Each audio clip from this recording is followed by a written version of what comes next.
Good evening, everyone. Prior to us coming back to order, I'd like to refer anyone who needs translator services to Ms. Maria Labato at the podium.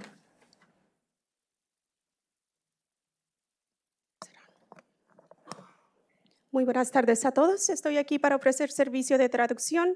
Si alguna de las personas necesitan, tenemos dispositivos en la parte de atrás. Pueden pasar a recogerlos y estaré traduciendo simultáneamente. Gracias.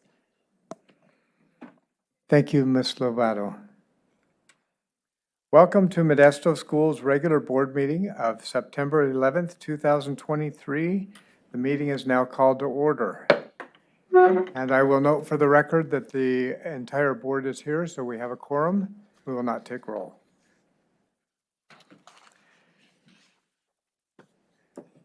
So tonight, we have an awful Report out on closed session. oh, thank you.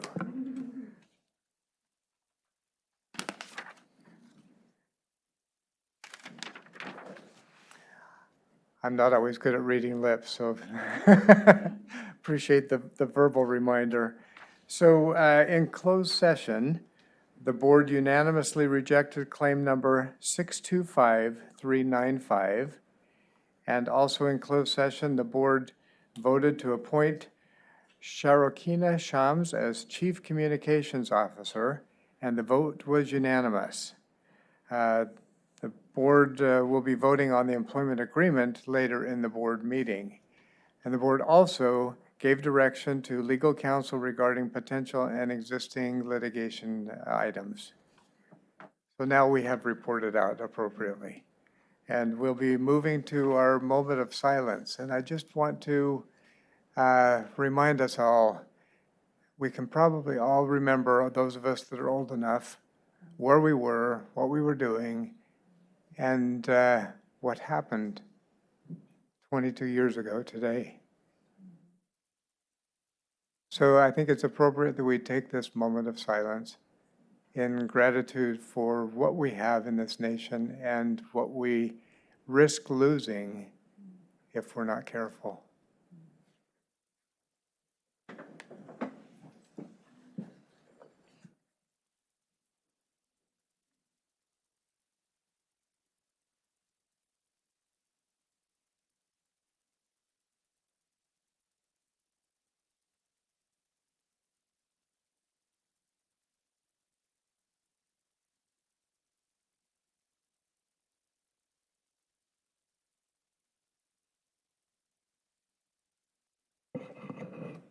Thank you.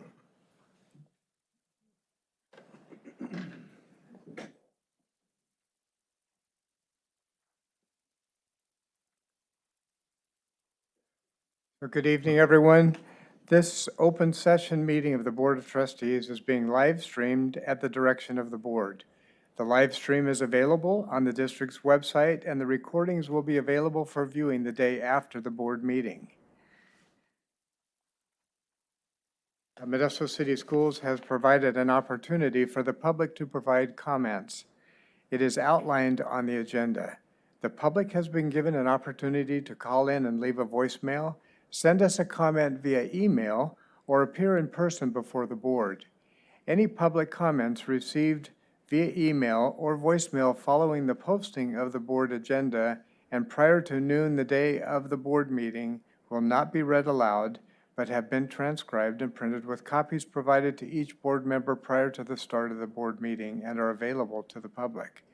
The voice and email public comments will be attached to a future board meeting's minutes for approval. This practice will continue until further notice. For members of the public that are interested in commenting in the future, we always welcome your comments. If you wish to address the board during the period for public comment on a subject that is not on the agenda, you must complete a public presentation request card and submit it to the board president prior to the period for public comment. If you need assistance from our translator, please indicate so on the request card. Every person who wishes to address the board please fill out a card. You'll find the cards in the lobby, and you can hand your comment card to Ms. Chambers, who's standing in the back of the room. And I want to remind you that if you wish to make a complaint against a specific district employee, you should follow the district's personnel complaint procedure. Copies of that procedure are available in the lobby, as are agenda copies, which outline the procedures we will observe during the period for public comment. The right to address the board does not exempt the speaker from any potential liability for defamation. If you plan to speak on a topic, please fill out a card now, as no cards will be accepted after the period for public comment has begun. And the maximum time that we will allot for individual speakers is 3 minutes, for a total of a maximum of 30 minutes. Tonight, I am pleased to announce that we have a special treat, and we're pleased to be joined by Byers Junior Reserve Officers Training Corps, also known as JROTC. The JROTC cadets will perform the presentation of colors, and then we'll introduce 2 students from Everett Elementary School to lead us in the Pledge of Allegiance. So please rise for the presentation of the colors by our JROTC cadets, and please remain standing for the Pledge of Allegiance. March. Mark time, march. Color guard, hold. Wet feet. Colors reverse, march.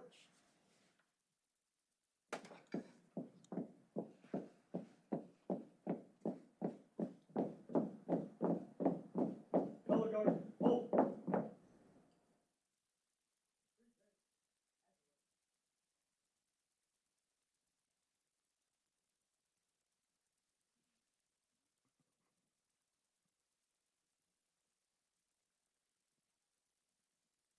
So at this time, I'd like to introduce the students who will be leading the Pledge of Allegiance.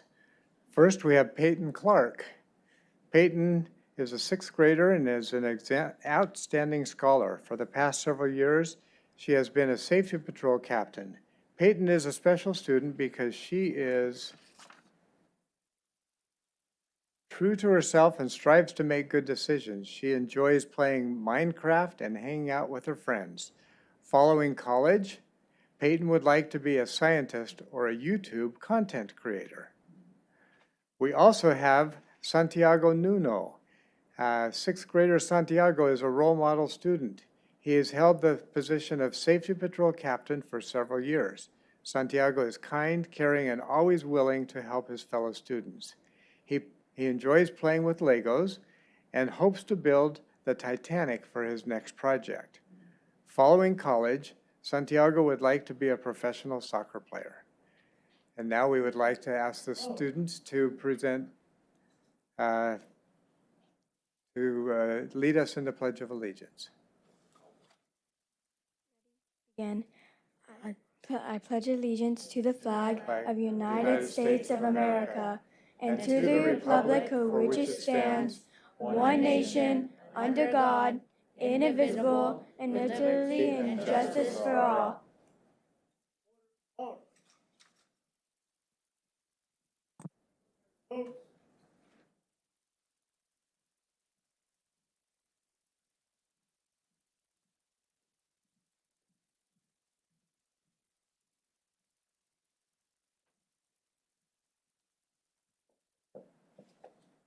Vote.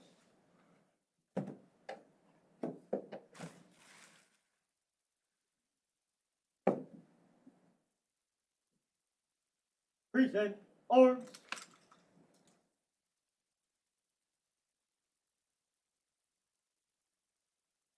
Order arms. Recover.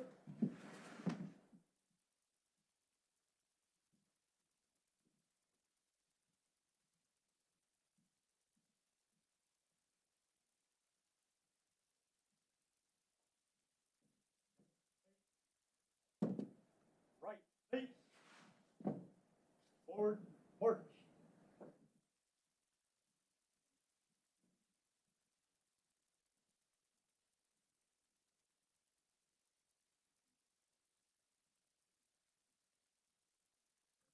Thank you to our JROTC for the presentation of the colors. And to our Everett students for leading us in the pledge. We'd like to invite our students down to the area in front of the picture there for a photo.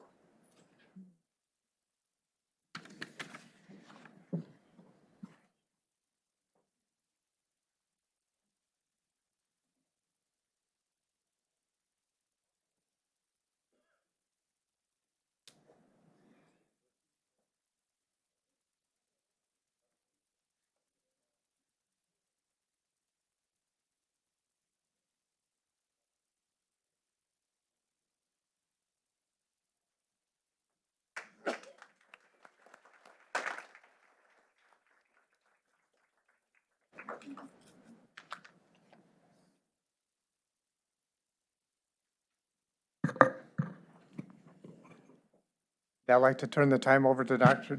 Noguchi for her welcome and announcements. Wonderful. Thank you, President Brown. Welcome, everyone. It's great to see so many folks out in the audience and hopefully from home as well. I am very excited to see the JROTC program here tonight in the boardroom. I know 6 years ago we did not have a JROTC program, and when I first came to this district, a couple board members expressed an interest in working to get this program here in Modesto City, so I'm very excited to have them here. You know, the program teaches not only self-discipline, self-confidence, but leadership skills, and all of those skills can really help students as they move forward in whatever endeavor they have in their future. So I appreciate the program, and I appreciate the leadership that's taken for JROTC to be at Bayer and in Modesto City. Today we have a report later tonight, not only on the attendance campaign, which is very fun, very exciting, but we have a report on Campaign 1300. And Campaign 1300 is really a program that started in Sacramento area and kind of moved up the valley. And it really is our commitment to ensuring and supporting young men of color, ensuring they have the support they need to be able to graduate from high school and enroll straight into four-year universities. So tonight I'm excited for the board to hear this report, and then at the next board meeting actually vote on a resolution, which just is our commitment for 9 elements that students need, really looking at how best to support our students. Lastly, I want to welcome our newest member to the Superintendent's Cabinet, our Chief Communication Officer, Sherokina Shams. I'm going to give just a little bit of information, and Mr. Henderson's going to give quite a bit more information later on in the board meeting. Sherokina comes with a wealth of experience. She is a Turlock native, graduated from Stanislaus State, so she's coming right back to the Valley, and she understands the Valley. She has worked for the Modesto Bee. She's also been a reporter in the news media in Fresno and in Sacramento. One thing that we really are quite impressed with, and that is her ability to speak multiple languages. She knows Assyrian, Farsi, and English, so I know that is going to help us as we work with our parents. And I'm not sure if she is out there in the audience. If she is, she is not. We did not invite her, so there's nothing against her on that one. I was going to have her just stand and wave. But very excited to welcome her to our leadership team. The stronger we are as leaders, the better we can support the board, the better we can support the district as a whole, and communication is a key role in that. You know, something that I always say to all of our principals and all of our managers out there is leadership matters, and your individual leadership matters, and I'm confident that her leadership will help and support us as we grow as a team. So with that, I'm going to turn it over to President Brown. Thank you. Thank you. And tonight, we'd like to hear from our board members for any reports that they have of meetings they may have attended. And let's see, I see Trustee Marks was the first to log in. So go ahead, We all Trustee hit it at the Marks. same time. Who got the fastest buzzer? Well, it's great to be here tonight, and I know a lot of us were able to attend the open houses, and I was able to go to Gregori's open house, Gregori High School, and got to hear their Title I presentation, and then also their college information night, the most parents I've ever seen at a college information night. So that was really exciting for parents to find out what's coming for them, for their students. And then also attended the Kirshen Elementary open house with Trustee Lopez, and that was awesome. We found out that their attendance was 91%, and now it's up to 97%. So it's a great improvement over last year. So I'm happy for what's going on there. Also attended the Center for Human Services, the Youth Navigation Center with Trustee Daly. We got, and Superintendent Noguchi, we got a nice tour of what happens for the services that are available to our foster youth and our homeless youth. And so there's a lot of students in our district that are struggling, and just to see the facilities and the way they can help them with their 90-day program, and a lot of support services are available to them throughout the day and then also at night to sleep there. So it is really neat to be able to tour that and see how the students are being helped. Then I also attended the Ethnic Studies with Trustee Mejia. It was really great to be able to hear what's going on and where we're headed with the curriculum as we get to the possibility of approving it for the next year to meet the requirements by the state law. Attended the CSBA delegate meeting, and that was really awesome, just to collaborate with some other board members and find out what the budget might be. And then lastly, I went to the clergy council meeting a couple weeks ago with Superintendent Noguchi, and that was a great meeting. They were celebrating their 10th year, so it was 10 years ago that they had approached the chief of police and asked to have a collaboration to be able to have different support services to actually communicate in a better way with one another, so that we might be able to find out struggles that people are having before it escalates. And then we have, because of Modesto and the way we're structured with our clergy council, we have so many different services that are provided there with law enforcement. We have CHP, Sheriff's Department, the MPD, we have the District Attorney's Office, Modesto City Schools, the Family Justice Center, just multiple groups. We have the best one in the whole nation. So they're asking our clergy council to go out and model some of that to other communities. So it's just great that they've invited Modesto City Schools to be part of that, and that we've been able to do that. So that ends my report. Sorry, it's been a very busy month. Thank you, Trustee Marks. Trustee Maestas. Thank you. I don't know if mine's as busy. So I also was able to go to some back-to-school nights, and I went to Lakewood, and I was there with Trustee Daly and Director Amanda Moore, and just learned some things about the teachers, my daughter's teacher, and bought a few books at the book fair because got to support the book fair. And I also was at Enoch's back-to-school night. And my wife and I both realized that we are probably not in as good shape as we were in high school, because walking across that campus in 6 minutes, I think they gave us like 5 minutes to get to classes. And we're like, I don't know how they do that. How does my son get from here to here to here to here? But he makes it. He's not late. So, but yeah, I wish I probably would have been able to do that as a teenager, but not now. And but we learned a lot about the teachers, and just a great facility. I'm pretty impressed at Enoch's. And lastly, I just want to say it's been several years since I got to go to a Friday night football game, and so I got to go to a Friday night football game, and I was supporting the band, and so I sat next to the band, which also happens to be, so in case you guys know this, it also happens to be where the student section is. I did not last very long in that area. They were quite loud, and I was really impressed at the school spirit that all of the students showed as they rooted on the team to victory that night. So I'm excited to go to some more sporting events this year. So I'm going to be around. That's it. Trustee Lopez. Thank you, President Brown.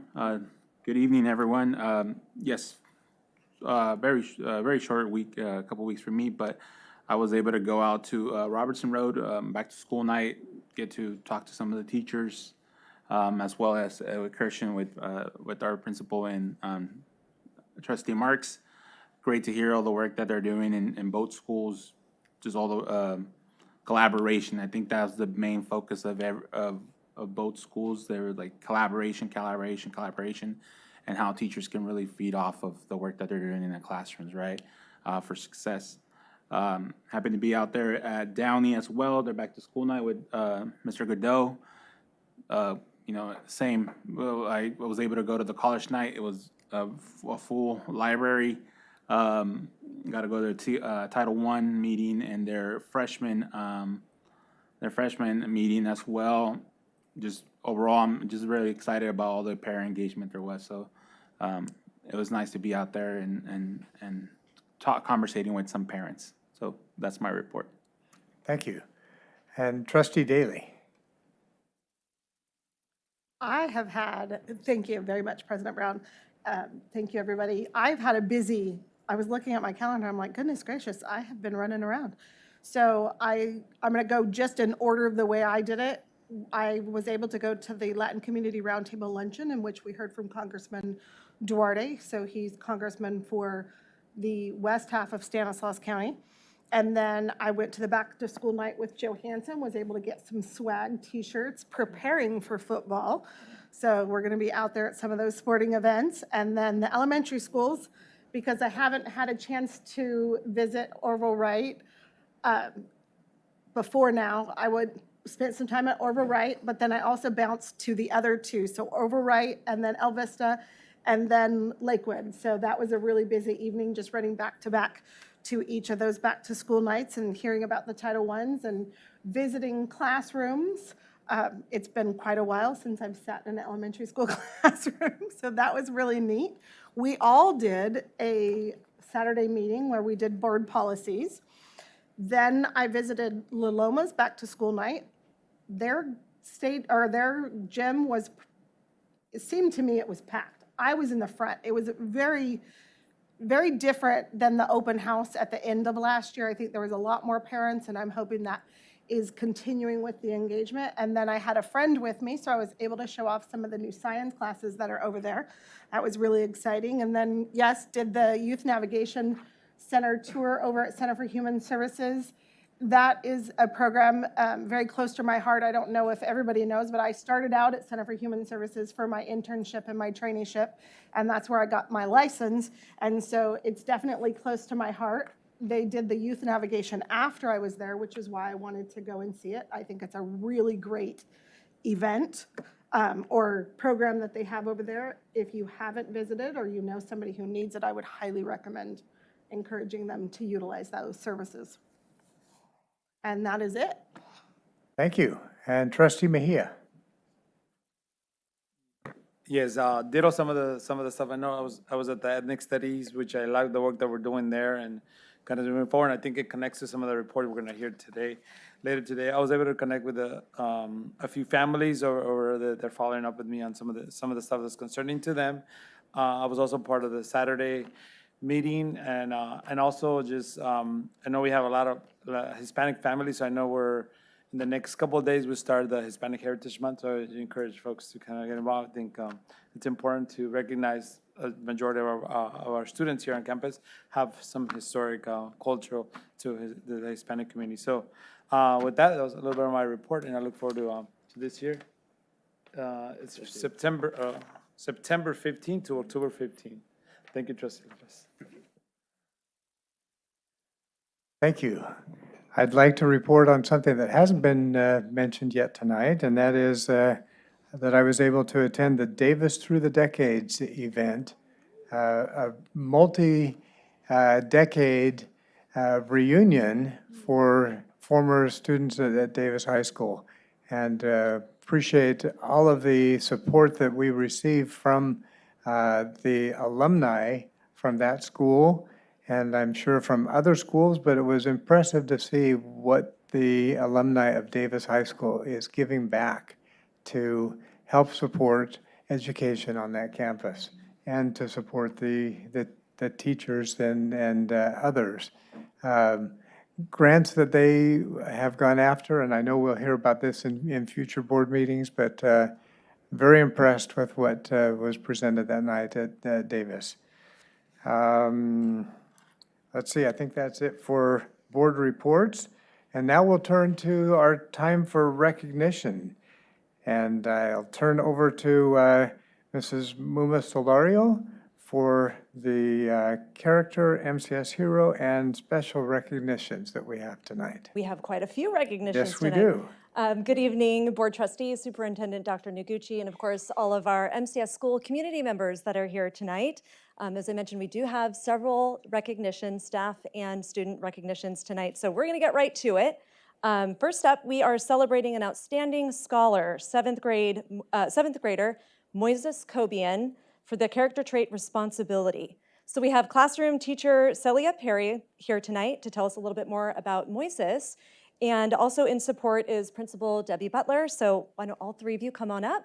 We'll have you face the crowd, and Ms. Perry is going to tell us a little bit more about Moises.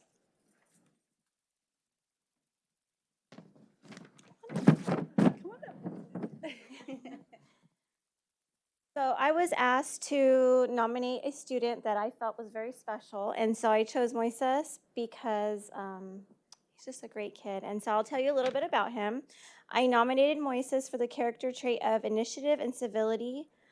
He works very hard in my English language arts class, and when we are completing a whole class assignment, he works ahead. He doesn't distract his peers. He is always willing to help his peers as well. He is polite, respectful, and a pleasure to have in class. So within the first 2 to 3 days of school, he just turns to me and says, "I love Hanshaw," and that just made my heart melt. So Moises, he's a sweet student. He has an incredible mind, and I feel that it's an honor to be his teacher. So thank you.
Congratulations, Moises. So next up, we have our MCS hero. Tonight, we are recognizing an outstanding MCS staff member, Johansen High School career technical education teacher and visual media extraordinaire, Nick Garcia. Garcia, there you are.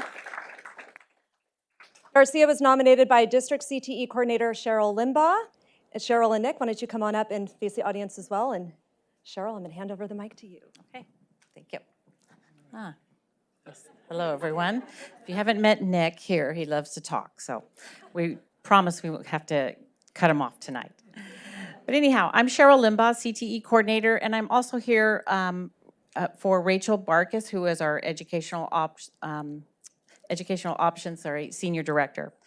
And we nominated Nick Garcia as our MCS hero for his outstanding leadership and mentoring of the Viking Production Network.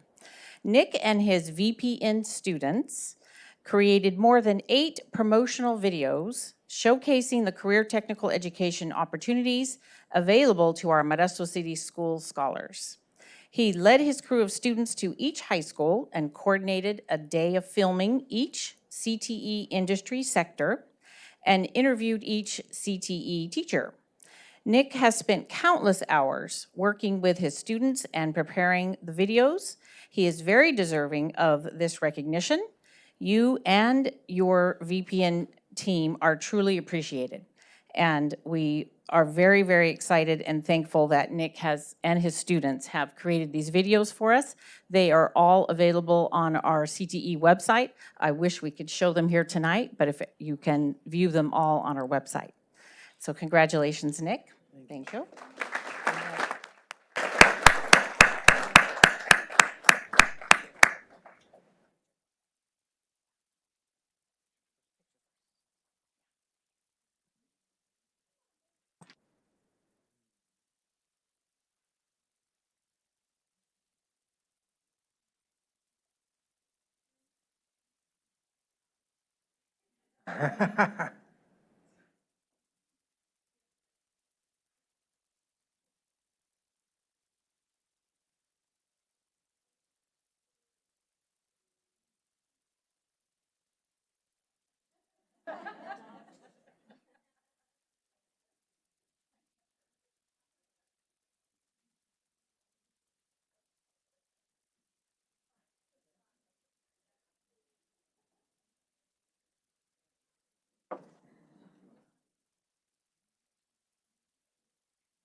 Okay, now Nick, don't go too far.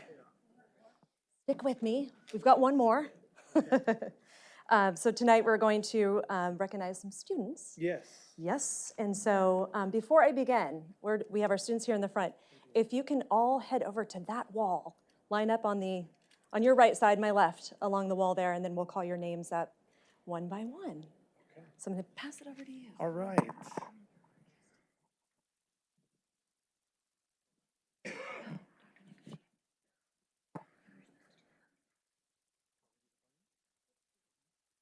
Okay. All right. Hi, board member, trustee board. I appreciate you guys very much. Thank you. Hello, parents, family members, and guests here today. I'm here to do a special recognition. I was asked to do this for my VPN students, Johansson Viking Production Network. Very proud of them. So tonight, we're going to recognize the 8 students, Modesto City School students, for their participation in Viking Production Network, which is VPN, Career Technical Education Video Productions. This talented group, very talented, of creative students who were responsible for filming and producing the 8 CT promotional videos that are used for the district for all the high schools. They spent countless hours, a lot of hours, and I'm very, very much appreciative of them working on this project, and their commitment and dedication are truly appreciated by so many. When I call you up, please come and receive your certificate.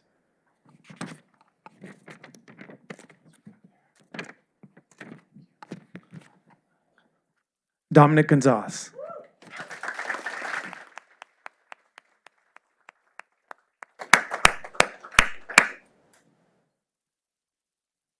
Xavier Hadagi.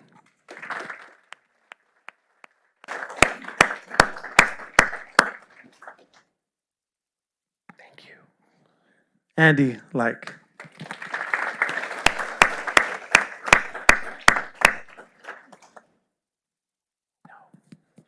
He said I pronounced it right. Thank you. Andres Alvarez Maciel.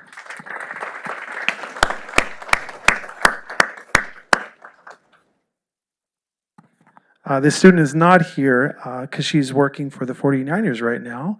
Araceli Martinez, her sister is going to come on up. Come on, sis. Come on, sis.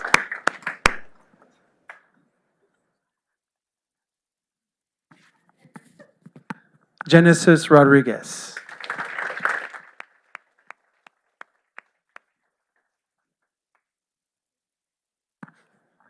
Yahir Savitri.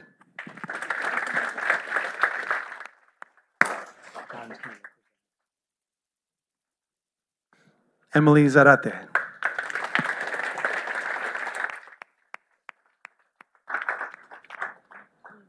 Thank you, guys. Squeeze in. Thank you.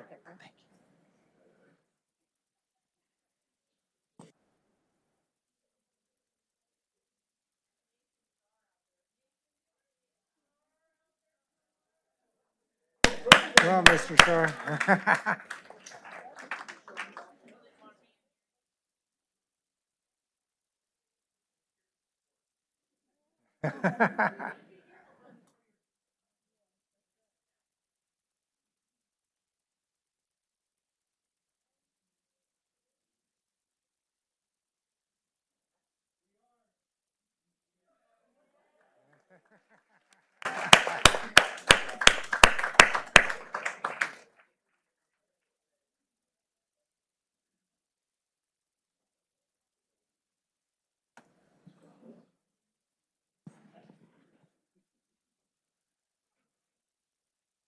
Congratulations, everyone. And Tim, it was ironic that you just passed me the mic because I'm going to pass it right back to you for our final recognition. So why don't you come up and join me? I'm going to invite Stephen Fernandez and Roger Orth to come up here and help me out as well.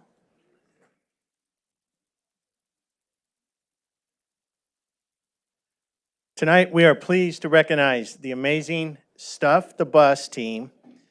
This team is led by Assistant Transportation Director Monique Esparza. And this year, they donated hours of their personal time on Saturday, July 29th, in the Walmart parking lot, all to benefit Modesto City School students. Last year, in the first year of existence for Stuff the Bus, the team provided 51 students with backpacks filled with school supplies. This year, thanks to the team's dedication and hard work, they made an even more significant impact by providing 91 students with backpacks, each filled with essential school supplies for the year. Additionally, they diligently collected gift cards to raffle off at the event and included collaborations with partners such as InShape, Black Bear, and Shaved Ice, enabling the team to raise $742. The contribution will support a Denny's breakfast for Orville Wright first grade class later this year in December. With that, if you come up and get your certificate, and then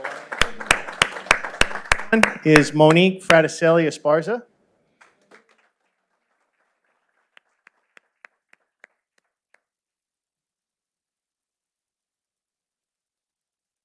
Next is Debbie Frazier.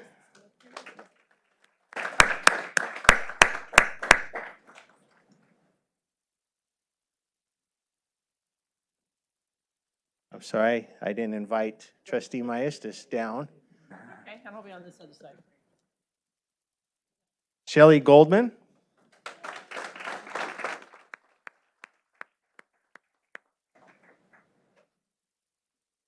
Katrina Anguiano.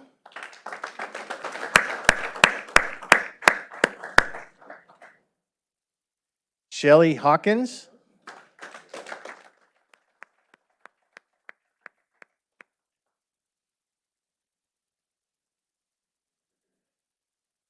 Laura Northrop.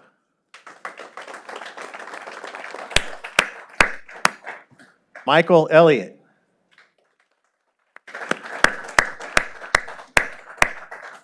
Toria Rise. Rose. You say it better than I do. They all do. And Maribel Teniente. Oh. And Chris Young.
Thank you. It's exciting to see that we have so much to celebrate with our district, within our district, great teams that we have supporting student learning.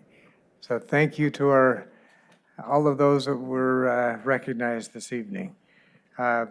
Now we're moving on to item A8, which is the approval of the consent agenda. And I would note that I need to recuse myself from item D11 as I serve on the board of directors for the Boys and Girls Club, one of the organizations that is represented in this item. So I'm going to ask Trustee Irvin to take over for this one item while I step aside.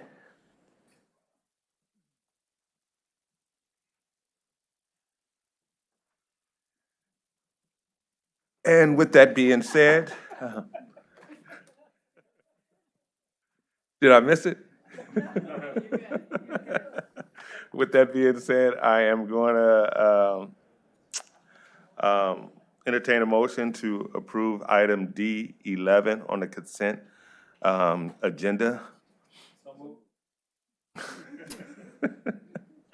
So, moved by Trustee Mejia and seconded by Trustee Lopez.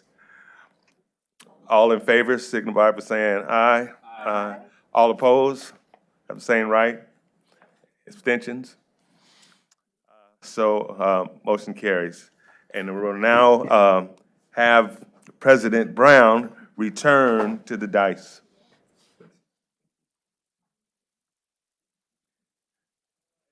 Thank you. Failed to ask if there were any public comments regarding the consent agenda. Does anyone from the public have anything they'd like to say regarding anything that is on that part of our agenda tonight? Seeing none, do I hear a motion regarding the remainder of the consent items? Motion by Trustee Marks, second by Vice President Irvin. Those in favor? Aye. That was unanimous. Thank you. Next, we move to item A9, which is approval of the order of discussion and action items. Do I hear a motion to approve the order as is presented on the agenda tonight? Motion by Trustee Lopez, second by Trustee Mejia. Those in favor? Aye. Aye. And that also is unanimous.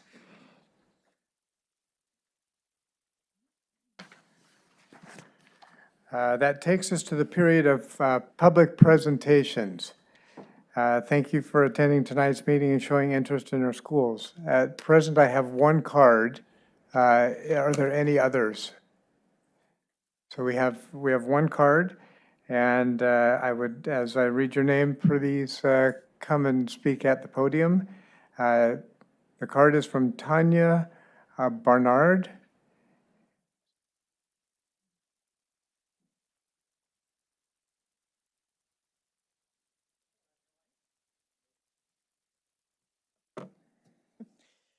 Hello, my name is Tanya Bernard. I'm the mother of Lucas, who's standing next to me, a current sophomore at Grigori High School. I'm also the vice president of the Grigori Musical Arts Association.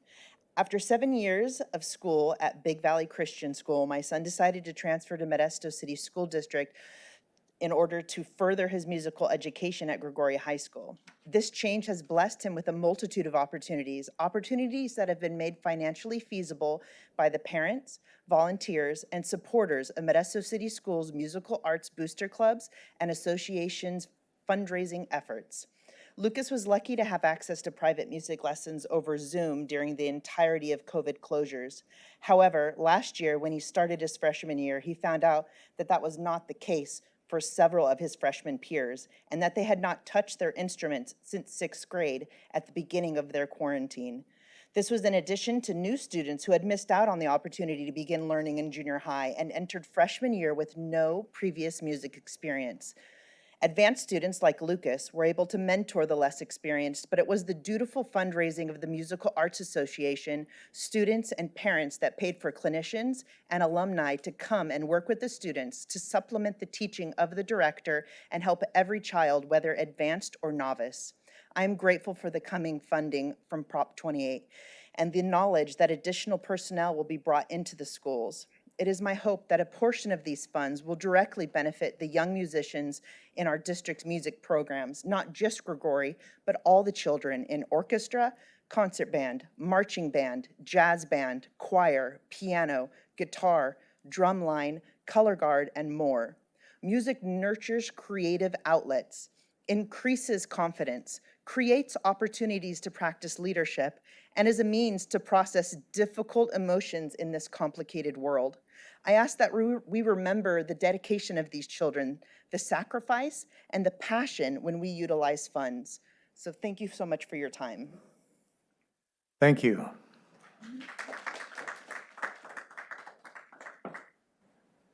Again, although we cannot engage in discussion or take formal action on items not on the agenda, we thank you for following the protocol and addressing the board and for taking the time to share your views with us this evening. Thank you.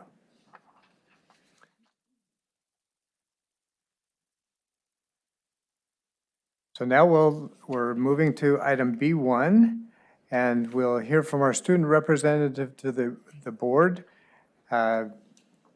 Student representative, I'm going to struggle. Jifa Akaiwe. I hope I got that close. Thank you. Good evening, everyone. I'm happy to say that Modesto City School students have made it through the first month of school, so people are starting to settle into their schedules and really get into the swing of the school year.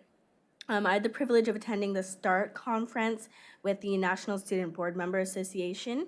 It was a very informative experience. I learned a lot about effective communication for students on the board and all the technicalities and legalities of the Board of Education and how I can best make an impact for MCS students. So it was also an honor just to interact with and hear from student board members from across the country. So it was a very just amazing experience. There will be new information about School Links, which is a platform to aid college and career readiness that'll be sent out to our students very soon. And also information about National Voter Registration Day coming up, which is very exciting and important as we work to fulfill our district goals of encouraging our students to be productive citizens. We also had our second Ethnic Studies Guidance Council meeting in August, which I had the privilege of attending, and it was another very productive experience. We looked over some important elements that we want to make sure to include in our curriculum and went through curriculum lessons and evaluated how they could be applied in our school district. So it's very encouraging to see how we're moving forward in building our curriculum and making sure that it's really by and for Modesto City School students and staff. And so hopefully they'll be ready to present to you all in the spring. I also had the pleasure of meeting with Mr. Thomas and his student council scholars at Lakewood Elementary School. And I really got to meet the leaders of our next generation, so that's always very exciting. And I really hope to continue to build up the voice and relationships that we have with our elementary school students and leaders so that we can really make sure that all MCS student voices are represented on this floor. And lastly, our first Inter-High Council meeting is set for this Thursday, September 14th. And I've been working with Ms. Schroyer with sorting all of that out so we can get to communication with all the representatives from all the schools. And after this Thursday, they'll subsequently be on the second Wednesdays of every month. So I'm very excited to get into collaboration with all the representatives and with all the schools so that we can really get to work on making impactful changes for our students. Thank you. Thank you very much. Do we have a report from MTA tonight? No, and how about from the California School Employees Association? Is there a representative not with us tonight? Okay. So we'll move on to item B4, which is a public hearing and approval of Resolution 232405, authorizing turnkey design and construction energy services contract with Schneider Electric Buildings America Incorporated. Mr. Zerly. Thank you, President Brown. Good evening, trustees. Government Code 4217 authorizes the board to enter into one or more energy service contracts if the anticipated cost to the district for energy or conservation services provided under the contract is less than the anticipated marginal cost to the district. And so what we have to do now is go through the public hearing just to show that the cost to the district is less than the marginal savings over the life of this project. So the purpose of this presentation is to give a history of our energy conservation projects. This particular one tonight for this resolution is Phase 3. So we'll overview Phase 3. We'll give some funding highlights. New to this Phase 3 with Schneider Electric, there is some scholarship opportunities for our students this year. Schneider Electric is here to talk about that. Next steps, and then comments and questions. As we do with every presentation, this is our why. The Modesto City Schools vision. Every student graduates with the skills, knowledge, and character traits essential to thrive and contribute to society. And we do that, this particular project, through Strategic Goal 4.3, investing in our school facilities and infrastructure with a focus on sustainable initiatives, health and safety, and engaging learning environments. So with that, are we ready to close the meeting and open the public hearing? Yes, sorry, we got to hit, yes, this is the public hearing. So we will officially close the regular board meeting and open the public hearing. So back in April of '22, the board approved the first phase of our energy conservation contract. If you recall, we titled it at that time, "The Movement Begins." So you'll see that on this slide, and appropriately so, because now we're on Phase 3, or tonight we're presenting Phase 3 to the board for approval. Just to review, Phase 1 was electric bus charging infrastructure, solar carports at Davis High School, 6 sustainable outdoor learning environments. This particular phase estimated to save $18 million in utility savings over the life of the project.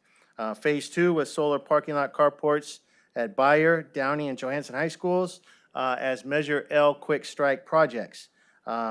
Phase 2 is estimated to save the district $27 million over the life of the project.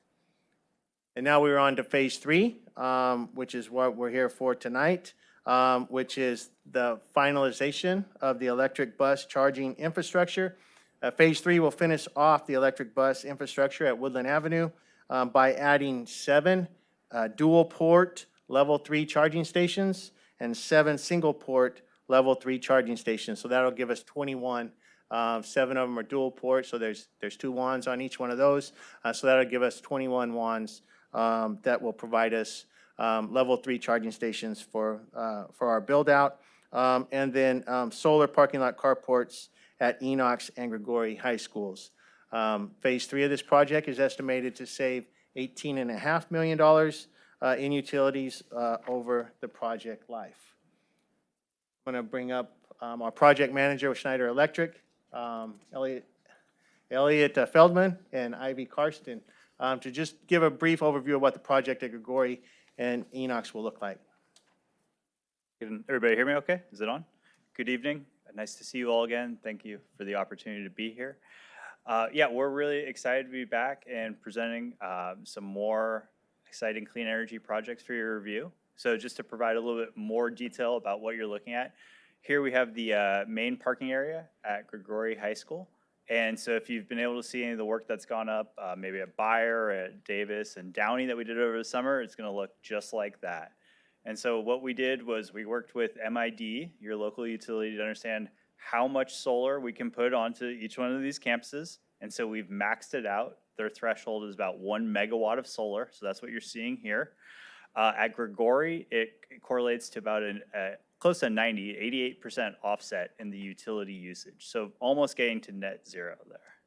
Over at Enox, a very similar situation. Enox uses a little bit more power, so that 1 megawatt cap of solar equates to 76% offset from our current usage. Another thing to note is all the systems were designed really to be as cost effective as possible. That's why we grouped them together into those main parking lots, because with solar, as close as you can build them together keeps your construction considerations there. And then over at MOT, as Mr. Zierli pointed out, we're really excited. We're going to be putting in, if approved, 21 new fast charging capabilities. So as you potentially expand your clean bus fleet, you're going to have more readily available fast charging. And again, this is the 40 minutes or so charging up to about 80% capacity on your buses. So in a pinch, you'll be able to fuel up really quickly. Also adding more solar to help further offset the electrical usage. And what's really exciting was, as Mr. Zierli will highlight, this is all grant funded for this specific scope of work. So Valley Air continues to be a great partner for the district. Yeah, and this slide shows the financials for this particular Phase 3. $3.9 million has been granted to us by the San Joaquin Valley Air Pollution Control District. That will cover 100% of Phase 2 work at Woodland Avenue for transportation. And if you add that, going back to Phase 1, all of the infrastructure, all the charging stations, the solar carports at Woodland Avenue is 100% funded by the San Joaquin Valley Air Pollution Control District. This particular Phase 3 will generate $4 million in investment tax credits for the district. We are now eligible for federal tax incentive credits through the Inflation Reduction Act. So it's based on the size of renewable energy that we are producing. Phase 3 will generate $4 million returned to us in our investment. The first two phases will generate $8 million back to us. So we're very pleased that while we're utilizing Measure L funds to get this started, we will be reimbursing ourselves for the renewable energy that we have already put in phases 1 and 2, and will put in for this phase, Phase 3, through the Inflation Reduction Act. Great. I'm going to turn it over to Ivy Carson, one of our other program managers, to highlight the scholarship opportunities that we're really excited about as well. Elliot. Good evening, everyone. Thank you so much for the time today. I just wanted to share some an exciting new thing that will be a part of this phase is more opportunities to work with students at Modesto City Schools through a scholarship program, awarding a $2,500 scholarship to one student at each of the high schools. We're looking forward to begin collaborating with principals in October to finalize the qualifications, who can be involved and apply, and then be able to award those at the end of the year banquet. The students that will be a part of this program being able to apply, looking for opportunities to go into trades, sustainability, environmental, those types of programs, and further collaborating the principals to make sure that we are covering all the students that can be a part of it. So very excited. Thank you. So next steps, once we close the public hearing, would be board approval of the resolution. We'll work with Schneider and the project development team to come up with a final project design later this fall, procure the materials over the winter, and then solar installation for Enoch and Gregory High Schools will begin in the spring and summer of 2024. We have time for public comments and then any questions. So do we have any public comments regarding this agenda item? Seeing none, do we have comments or questions from the board? I see Trustee Irvin, or Vice President Irvin? Yes, a lot of savings, a lot of money, which is good. My question is related to some of the earlier projects for solar. Have we done bill comparisons to see where we've had savings so far in terms of comparing those to the MID, bills from before we got our first solar project till now? Yeah, I'd be happy to answer. So you have not yet, and the reason for that is we have not fully interconnected every one of those systems. So we're actively working with the utility to do essentially the final paperwork. And then I think you have some experience with solar. There's a piece of it called the permission to operate. So that's the final stamp of approval. Once we get that from your utility partners, that's when you start seeing the savings realized on your bills. We, intend to work with the district ongoing to ensure that the savings are showing up. And, there's the 1-year installation warranty, there's the product warranty that we help navigate. So if you aren't seeing the savings from the solar, we will correct that as soon as possible. Okay, and then on the solar panels that we have, in particular over our parking lots, what is the life expectancy of those panels, and what are they rated at, based on that expectancy over the years? Right, yeah, so we use tier 1 panels, which is the best tier that you can get. We use, so essentially they have a 25-year warranty. However, current modeling shows that these systems at a minimum are gonna last 30 years, so that's what we use for the life cycle analysis. But they do degrade year over year, so they degrade about 0.5% per year. So when we look at your utility savings and we say, okay, you're gonna save X amount, we do factor that degradation year over year to arrive at our savings numbers. Okay, and then last question is, are we able to sell energy back to MID, store and sell it back? Yeah, you are. So that's actually that's how all of this is realized. Right. So the example being, as you have your school year, you're using lots of electricity, you're probably pulling from the grid more than you're using power from the panels that are being produced. But over the summer, when you don't have students, you're banking all that energy. MID is taking everything that you're generating and then giving you bill credits. And as I was talking about that 1 megawatt cap, that's important because after you go past that, you don't get the same credit for the retail price of electricity as you would per MID rules. So we're maximizing those bill credits for you. Okay, thank you. Yeah, you're welcome. Next, trustee Maestas. Awesome. Thank you for this. Man, I'm excited. This is awesome. Like I just have yes, like yes, like this on my paper here. So many wins. A scholarship for students. That's amazing. I was going to ask about the scholarship a little bit more for students that are interested in sustainability, environmental science, things like that. Is Elliott going to be also be able to take part of that?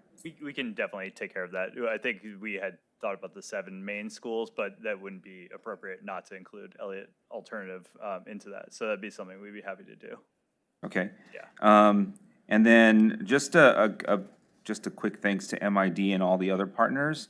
I know that from what I've heard from other places, they have a hard time dealing with some of the energy people. So to be able to have somebody that's at least being at the table with us and partnering with us is been helpful for these last few years on this project. I made a joke that with some of the other utilities, you don't get a person to interact with, you get ChatGPT and it's kind of an automated response. So being able to actually talk to someone and work through the problem it's been really nice. Big change. Yeah, and I was thinking, I get an opportunity to go visit another school district, not on this issue, but on something else. And I was thinking to myself, I want MCS to be that district that people come over just to see how things are done so they can take it back to their own. And this is one of the things that we're doing, that we're getting people going, hey, what's MCS doing over there? Our electric buses are sustainability. And when we talk about a destination district, this is one piece of getting people to say, hey, MCS. So I appreciate all the hard work that we've done on this. Yeah, and so far, the farthest that has come to travel to see us is Biloxi, Mississippi. So that's the farthest. They came out and visited, wanted to see how we're doing, what we're doing. So you're absolutely correct. Yeah, when we were at CSBA, when we gave when we had our presentation, another board member from another area said, I didn't think we were going to do this at all, and now you've convinced me I'm going to take it back to my district and start working on sustainability. So those are the ways that we want to do. Do you have their contact info by chance? I don't remember. I might have his card somewhere. All right, trustee Daly. My question is what happens in 30 years with all of those panels? Yeah, and it's a big unknown for a new technology. If you think about a carport system, you have steel, dug 15 feet into the ground, cased in cement. That steel is going to last a lot longer. The solar components, you've got the panels, which are lasting 25 years, and then you have the inverters. In our analysis and our savings, we do anticipate inverters needing to be replaced about 12 to 15 years. But my point is that we think that the carports themselves will have a longer life than the solar system. So at the end, maybe 30 years from now, there'll probably be the opportunity to install new panels, new inverters. I mean, there might be added technology like battery storage that becomes very commonplace. So we hope to have a lifespan that's longer than the 30 years that we are just anticipating now. I'm meaning more for recycling purposes, disposal. Yeah. What happens with the panels when we're done with them? Yeah, so there is a decommissioning consideration that school districts and every user of solar needs to think about. But there are recyclable pieces, and we do think that there will still be some value in the metals and pieces to that. So there's a cost, don't get that wrong, but we hope there's some upside too down the road. Thank you. Trustee Marks. Thank you so much.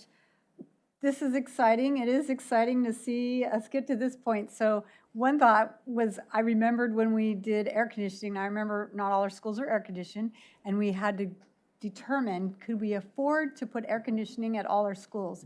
Because our electricity costs were going to go up $400,000 a year, which was, at that time, it was like, oh my gosh, can we do this? But we decided as a board it was time to do that. So that was like 15 or 20 years ago. Anyway, it was a long time ago. And now, here we are, saving $5 million on electricity in 1 year. I just can't believe it. So it's really neat to see the change, and because that's where the total annual savings for this year, I know it drops off, because we're going to save it the first year, and then after that, it'll go down. But it's really awesome to see this amount of savings. And then over the lifetime, it's almost $20 million that we'll be saving over those 30 years. So that's pretty impressive just to see that it covers the cost of putting it in. The grants have covered the cost. I think it's awesome. And then just to think about the electric buses and how when I drive down the street now, I used to get complaints about that big puff of black smoke, and we don't get that anymore. And now we see them. I look to see, do they have the little green bird on it? Is that the electric bus? And so it's just so neat to see that, and then now see them parked and getting recharged as I drive by the, the recharging station on Reno. I can't think of the name of it. Woodland Avenue. Okay, Woodland Avenue, all right, but it's next to Reno, but yes, but it's so cool to see it out there. So now, one question, I know, because we have solar panels on our house, we have to clean them like 3 or 4 times a year to make sure they're staying efficient.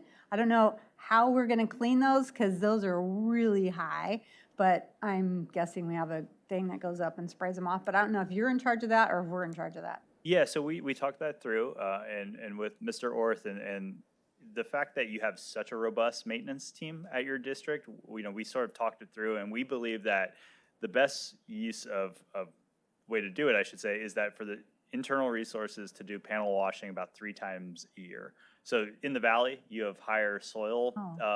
It's called soiling in the industry. Whereas if you were out on the coast, maybe you can get away with 2 times a year. So 3 times a year, panel washing. It's a pretty straightforward process that we're going to equip the maintenance team with a how-to book. There's certain times that you want to do it and certain material and to add to the water to clean it off. But yeah, you do want to wash it about 3 times a year to keep the production up. Yeah. Oh, that's great. Well, this is really awesome, and thank you also for including and adding the scholarships. So for our students, I think that's awesome, and I know that was mentioned earlier. Ms. Carson deserves all So the credit. thank you, and for adding Elliot. I know those students will really, they probably could use it a lot more than in some other areas, but I'm just really appreciative of that too, to add that. So thank you, this was great. So Student Representative Cuya. Thank you for the presentation. It's really encouraging to hear about all the efforts you guys are making for our school district. I had a question about the money that, like, if our school district sells energy to MID, the money that would be coming back to our school district. I was wondering if that money would be coming back to the district as a whole or being just re-given to the schools that have solar panels on their sites. I'm going to defer to Mr. Zierli on that fiscal question.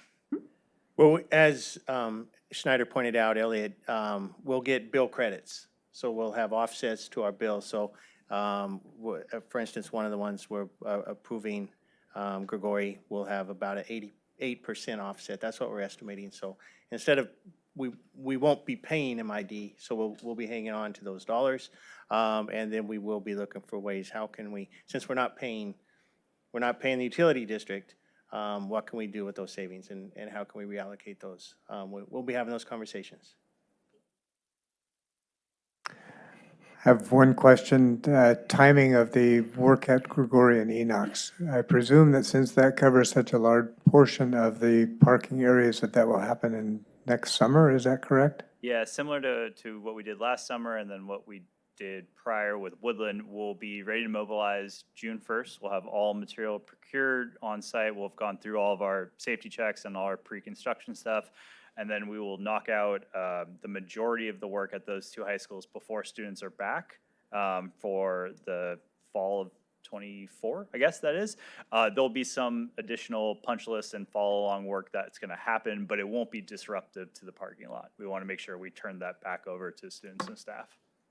And I had one question regarding the scholarships. How will students learn of this opportunity?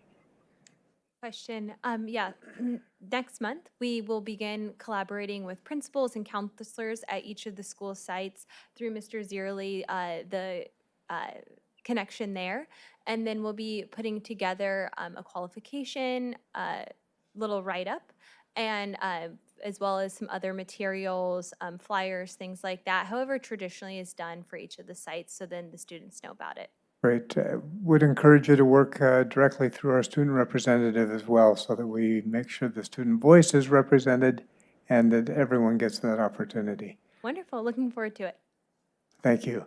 So now it looks like it's time for us to close the public hearing and reconvene the regular board meeting. So close the public hearing, reconvene the meeting, and we need to look for a motion to approve the proposal. Motion by Trustee Maestas, second by, I heard Trustee Mejia. And those in favor? Aye. That's unanimous. Unanimous support for continuing the movement. Thank you, Mr. Zierli and team.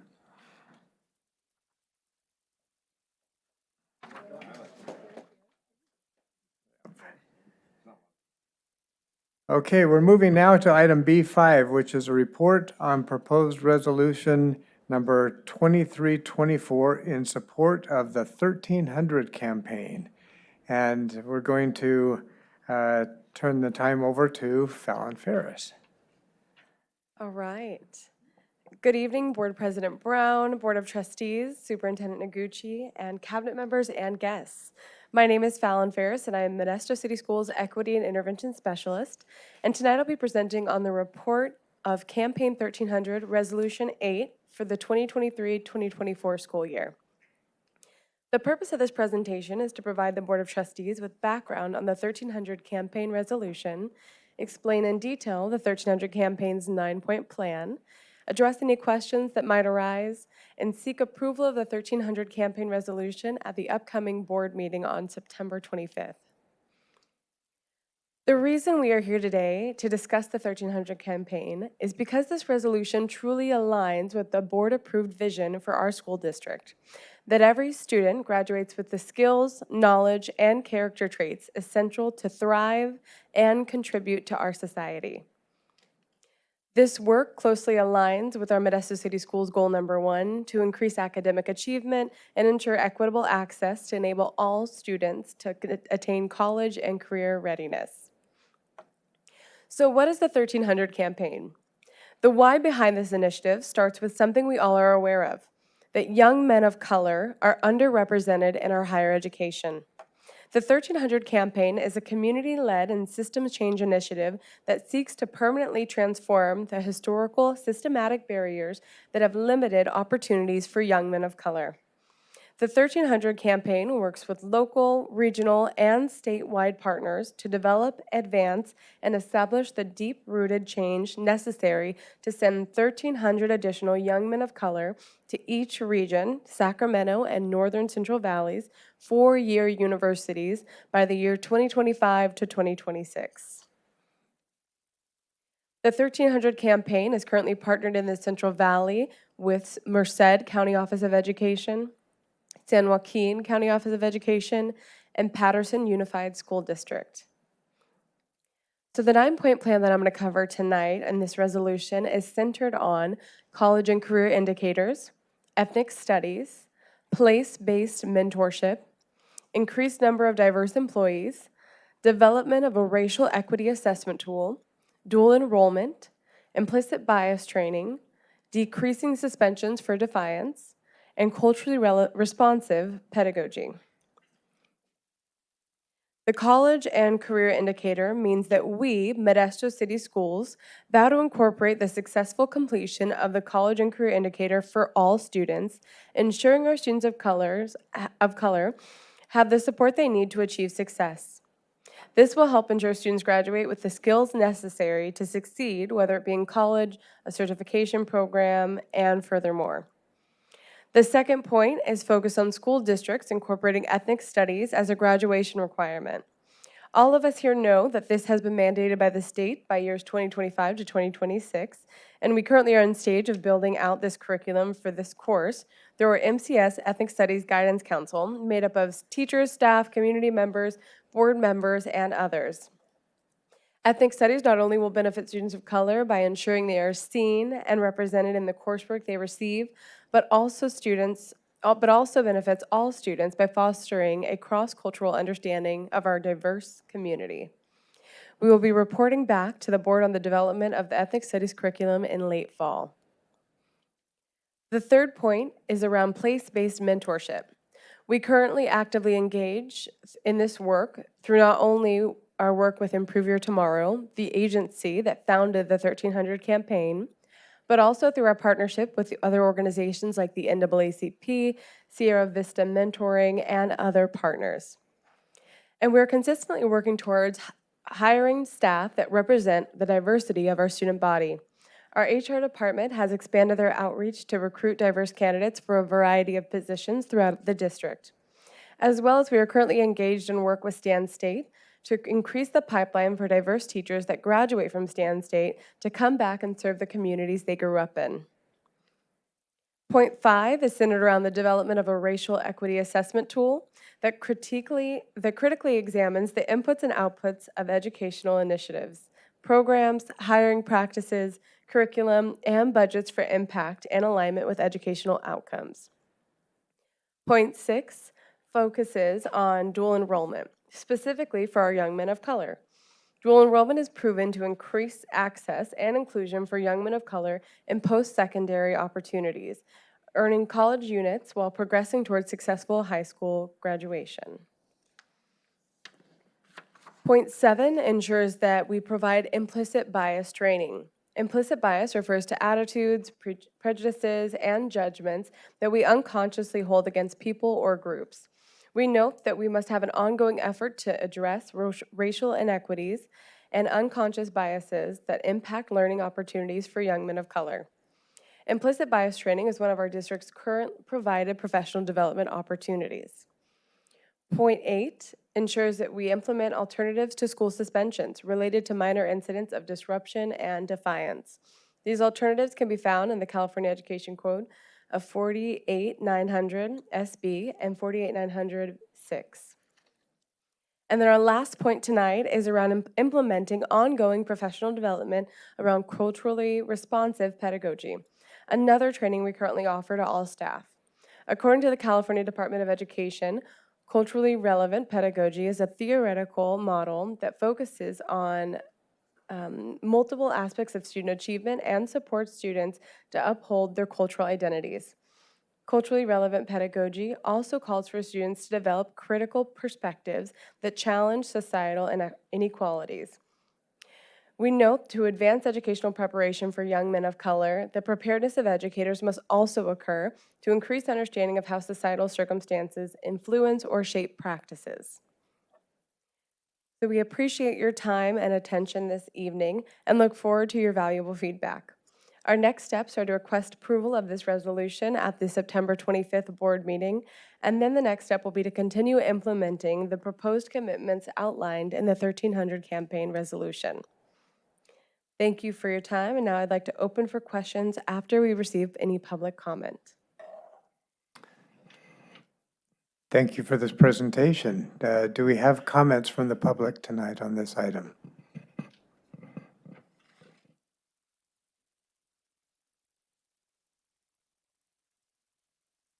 Good evening, everyone. Thank you so much for your time. My name is Tamira Mecca. I am the Policy and Advocacy Specialist for Improve Your Tomorrow.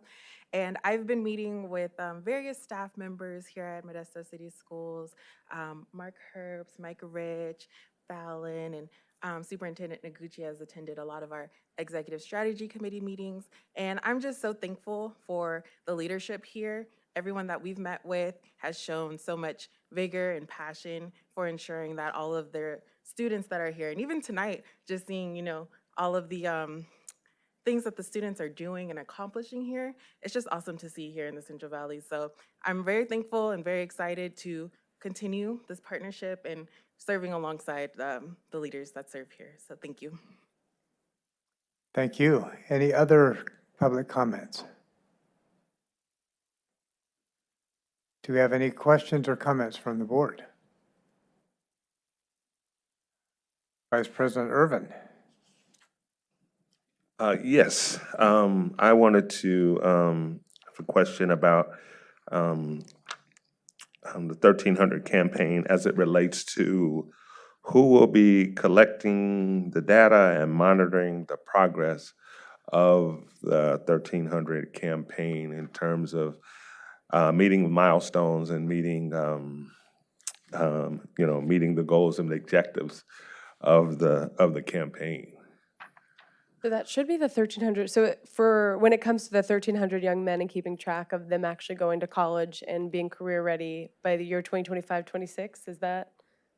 Yes, well, on that road, you know, as they journey on that road, whose responsibility will it be to collect that and monitor that as they, you know, reach those milestones and eventually leave us? And then, you know, do we have a certain requirement, or we're, you know, the expectation is that we're going to monitor them while they're in our system? And Yes. you know, So that is the expectation, that we're gonna monitor each of these 9 points while they're in our system, and then they will keep track of those 1300 students as they go on to college. okay, thank you. Of course. Trustee Maestas. Yeah, on a similar note, do we have data already on the number of participants or the percentage of participants in our staff that have gone through implicit bias training or cultural responsive pedagogy? I do, I have it right here just in case anyone have this question. She knew I was data guy's gonna ask, right? Yes, so we have 3 courses that are relevant to the culturally relevant pedagogy, and that one so far with certificated classified and management, we've had roughly around 200 staff members participate in that one. And then we have 2 around implicit bias, which is going to be rooting out implicit bias as well as what is implicit bias. And those total 205 for the first rooting out implicit bias, and then 289 staff for the what is implicit bias. And then you said 200 on the culturally responsive pedagogy? Yes. How big is our staff? 3,500. Okay, so we got some work to do on at least that one, right? Okay, thank you. Of course. Any other comments or questions from board members? So I'm curious, do we have starting figures that tell us how many of our young men of color are moving on to 4-year colleges at this time? I don't have an exact number at the top of my head, but I can follow up with that. Yeah. What I can say is that we track all of the different ethnicities in graduation and dropout rate. So when we come back to the board, I think it's early October, it depends upon when CASP is officially released, but we will have that report on how many students have graduated, and then we can peel that back and how many are A through G. We have a lot of work to do. Especially as we look back, this campaign started prior to COVID, so there's some work to be done considering you've got 4 years of high school. But we will have that data for you when we do our academic data report. I'm thinking probably mid-October-ish is when we will have that from the state. I'm extremely excited to see the opportunities for progress. I was very excited to see how many of our young men participated in the tour of the traditionally black college campuses this past summer, increasing over numbers from previous trips and tours that we've had. So I'm glad to see that we're already moving in that direction and that we have the support to build the resources so that we can adequately support all of the young men of color to move in this direction. So thank you for your efforts. So this is a report only, and we look forward, I see a couple more comments. Trustee Marks. Yes, thank you.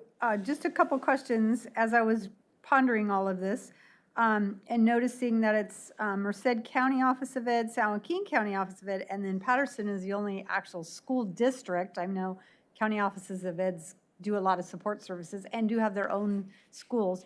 So do we have a target percentage of African-American males that we're going to ensure or to try to track to see where we're headed with this? Or how are we tracking all the students?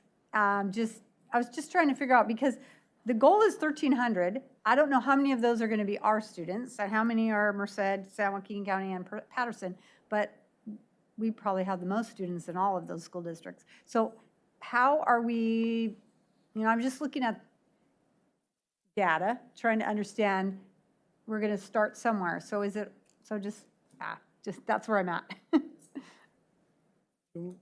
Those indicators will be indicators that we can monitor each and every one of them. So in my mind, we would be looking at our high school age kids. We would be checking on defiance, anything related to defiance in grades 9 through 12. Mr. Henderson always provides an update on our shifts in terms of diversifying those staff members.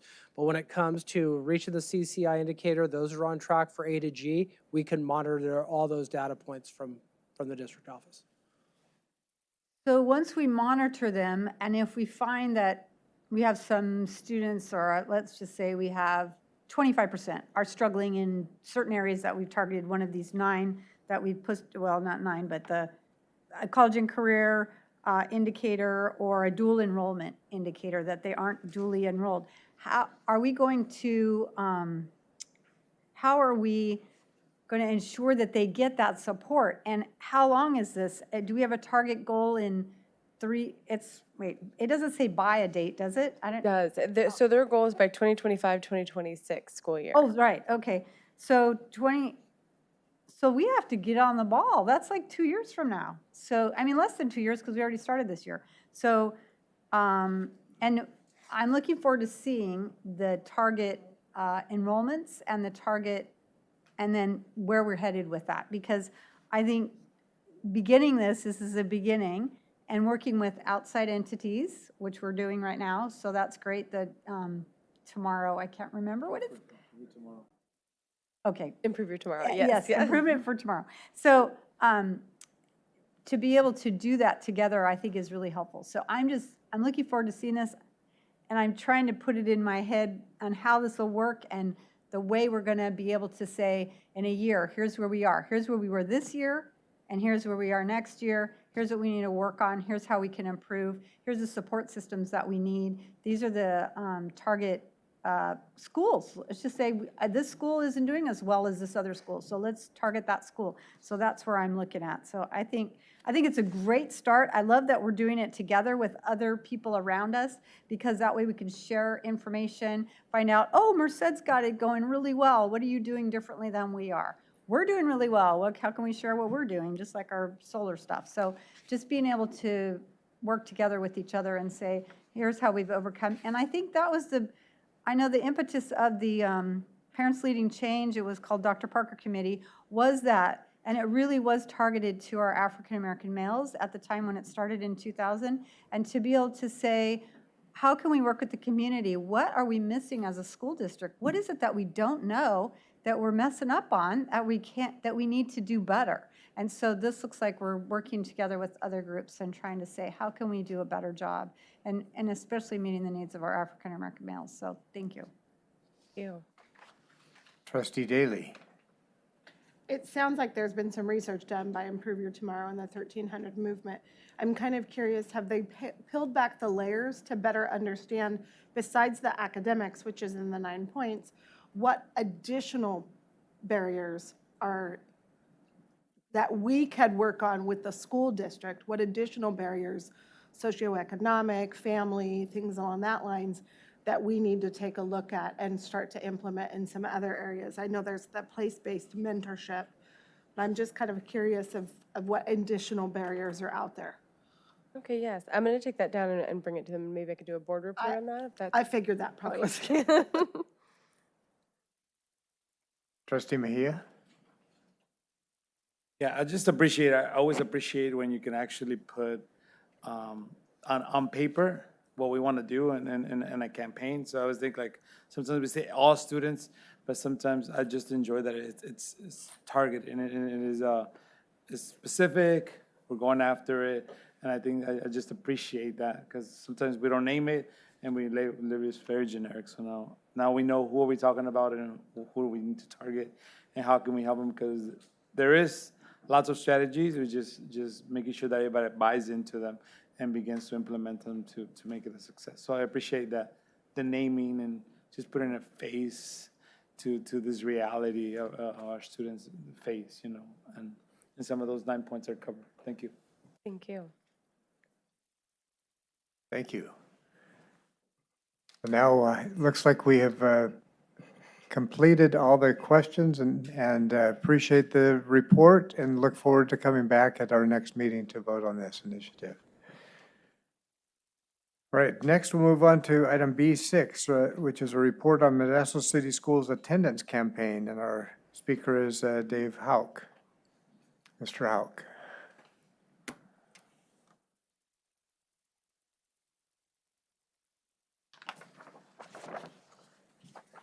He's put me after Fallon again. Really not very fair. I think that you'll find there's some direct correlations in between the things that I'm talking about this evening and the things and the supports that Fallon just spoke to. Good evening, President Brown, Board of Trustees, Superintendent Noguchi, Cabinet members, and guests. My name is David Hauk. I'm the Senior Director of Child Welfare and Attendance.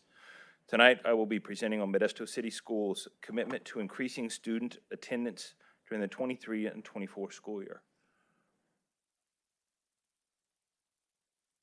The purpose of this presentation is to provide the Board of Trustees with a report on efforts to improve student attendance, provide background regarding the district's efforts to improve student attendance, provide information on the benefits daily attendance provides our students, and provide information on actions underway at school sites and at the district level. As you're all very well aware, in order for students to attain the MCS vision of every student graduates with the skills, knowledge, and character traits essential to thrive and contribute in society, good attendance is imperative. This presentation mostly aligns with goal number 1, increase academic achievement and ensure equitable access, enable all students to attain college and career readiness.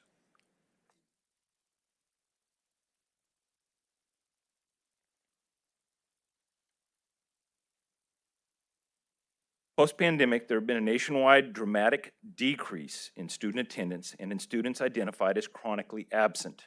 These effects have been observed in Modesto City Schools as well. This trend, coupled with any academic learning loss due to the pandemic, really exasperates the need for us to prioritize students being in school on a daily basis. The data you will see on this side reflects a 3-year trend for students' attendance. The first slide includes those first 3 years. And the next slide includes students that are listed as chronically absent or missing 10% or more of the school year. In both areas, our African American students show need in identifying barriers and providing additional supports.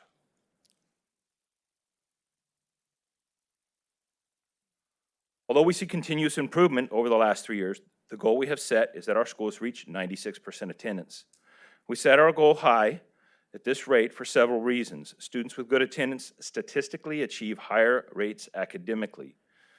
There is a direct correlation between good attendance and an ability to read by 3rd grade. Students with poor attendance are more likely to drop out of school.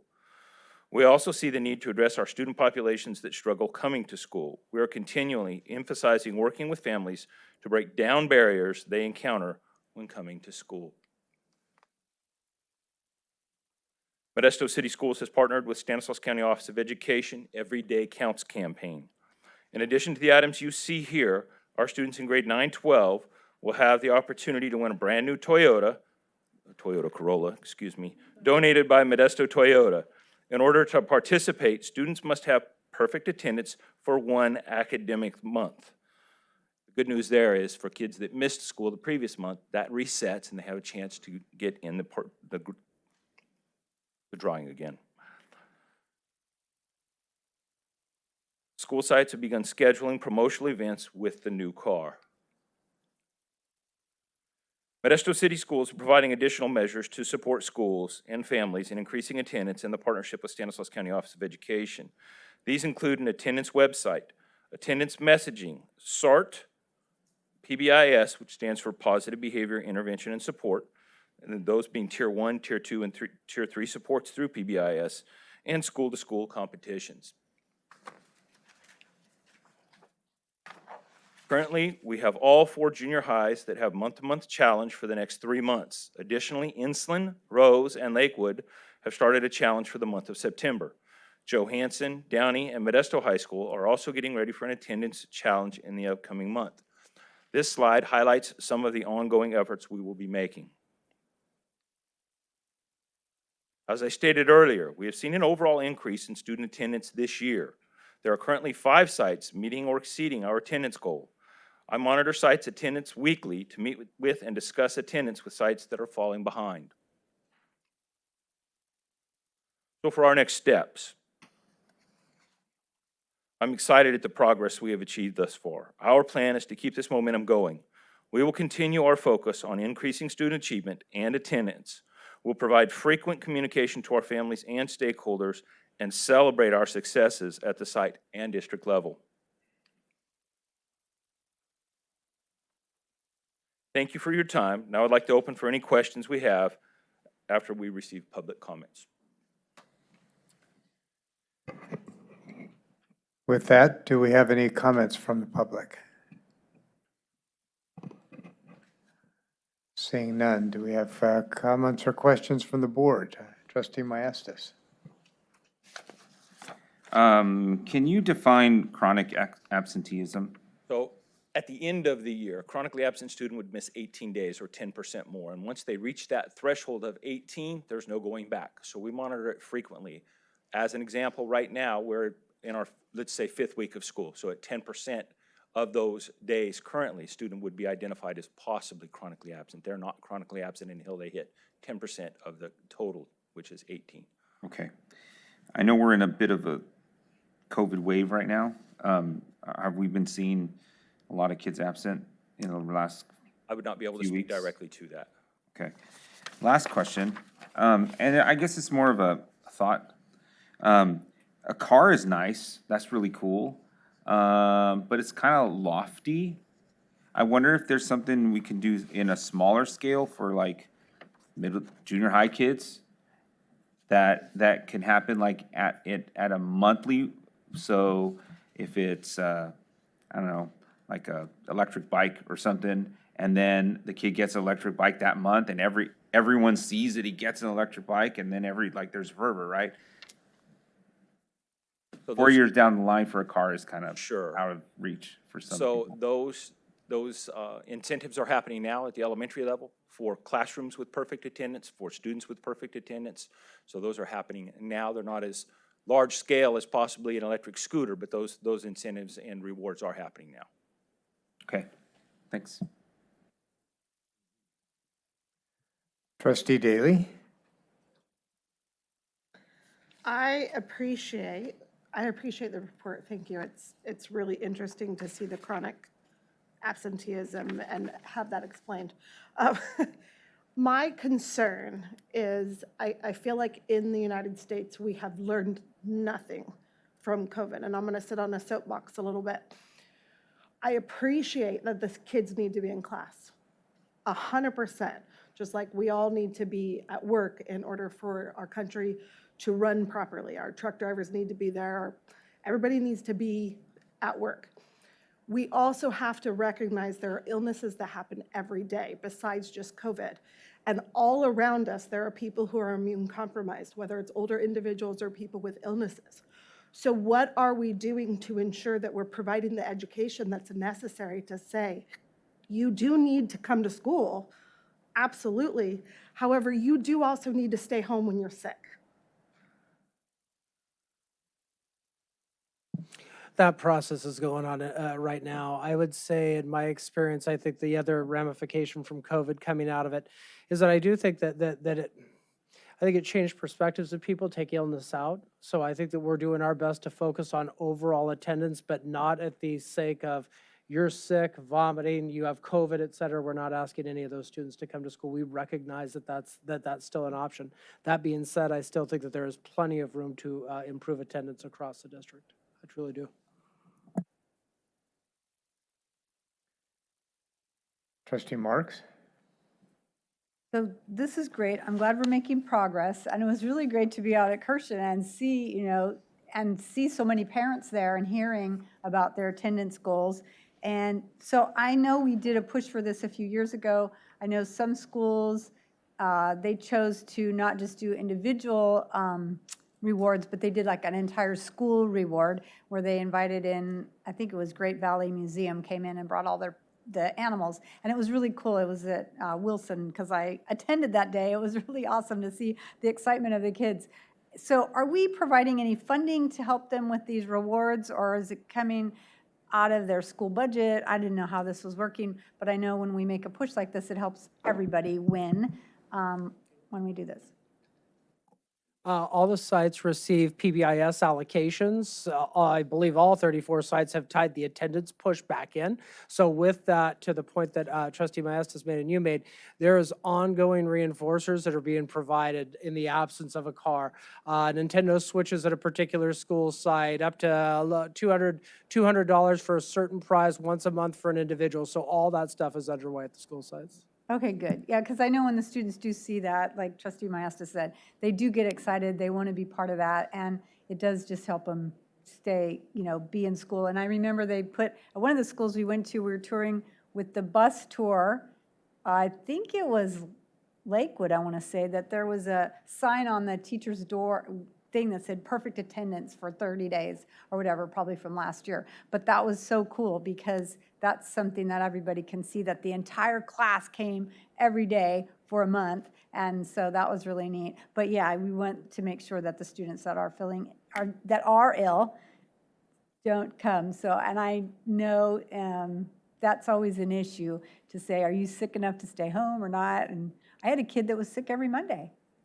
He wasn't sick, but he was sick every Monday. So I was like, wow, how do you sick every Monday? So I figured it out that he wasn't really sick. So it was one of those things. And he didn't complain a lot, but he just didn't want to go to school. So I could tell, but he ended up being my prime student who has a PhD. So he's just an amazing kid. But at the time, it wasn't a fun place for him. So just figuring that out with each kid, I think is good. And then helping them overcome those barriers, I think is great. So thank you. Trustee Mejia? I just have a few comments or just some feedback on, I know each school does something different, but I know, at least in my experience, what works is direct follow-up, and then you kind of get to know the family. Do we do home visits? Do we do some of those things? Because in my experience, I've done that before, and some of the personal touch, the person that has relationship with those families that are chronic, because you get to know them over time, and you get to do some of that. I was just more like curious, do we have those for every school site? Do we have like, not just, you know, sometimes messages are fine, but sometimes a direct phone call and then like a visit, do we do that? Do we have the resources to do that? I just want to know, do we have people in charge in each school site? It is a heavy lift. People don't think about this, but it is a heavy lift, and those staff members do lift a lot because it is a big issue, and it's always, there's a lots of challenges that you have to listen to and pay attention to some of those cues that they're giving you, like excuses, which are excuses versus, you know, real issues that you can also address with food, with other things, transportation, you know. Do they need other resources in the family to, if they're staying with aunt that just arrived, do they have a car? Like, all those things are important. It was just a comment. You don't have to answer if you don't have all the answers on that. I have answers, if you'd like them. All right, so as an example, you said who's the point person. The point person needs to be the site principal, right? They need to be working on those relationships, and they are going out and doing visits themselves, along with their assistant principals at the elementary level, also the school site manager at the high school level. The SSA is also helping out with those. But in the end, we also have employees called attendance liaisons, and they are making frequent visits this year. They made frequent visits last year, but possibly a less, more of a supportive approach as identifying barriers and removing those barriers this year to try to figure out why the child isn't attending. I sat on a meeting today with our IETS department. They have developed a wonderful new tool to assist us in tracking, not only tracking which students aren't showing up, but which students have we visited, why they're not going. So it's going to list those barriers so we can identify and assist in removing those barriers. All right, any other comments or questions? Thank you for this report. We are grateful to see progress, and we'd love to see these schools that are meeting the goals, and hope that we can continue to see others join that group. Thank you. I really hope I get to come back at the end of the year and I can give you a huge list of 96% kids. We'd love that. Thank you.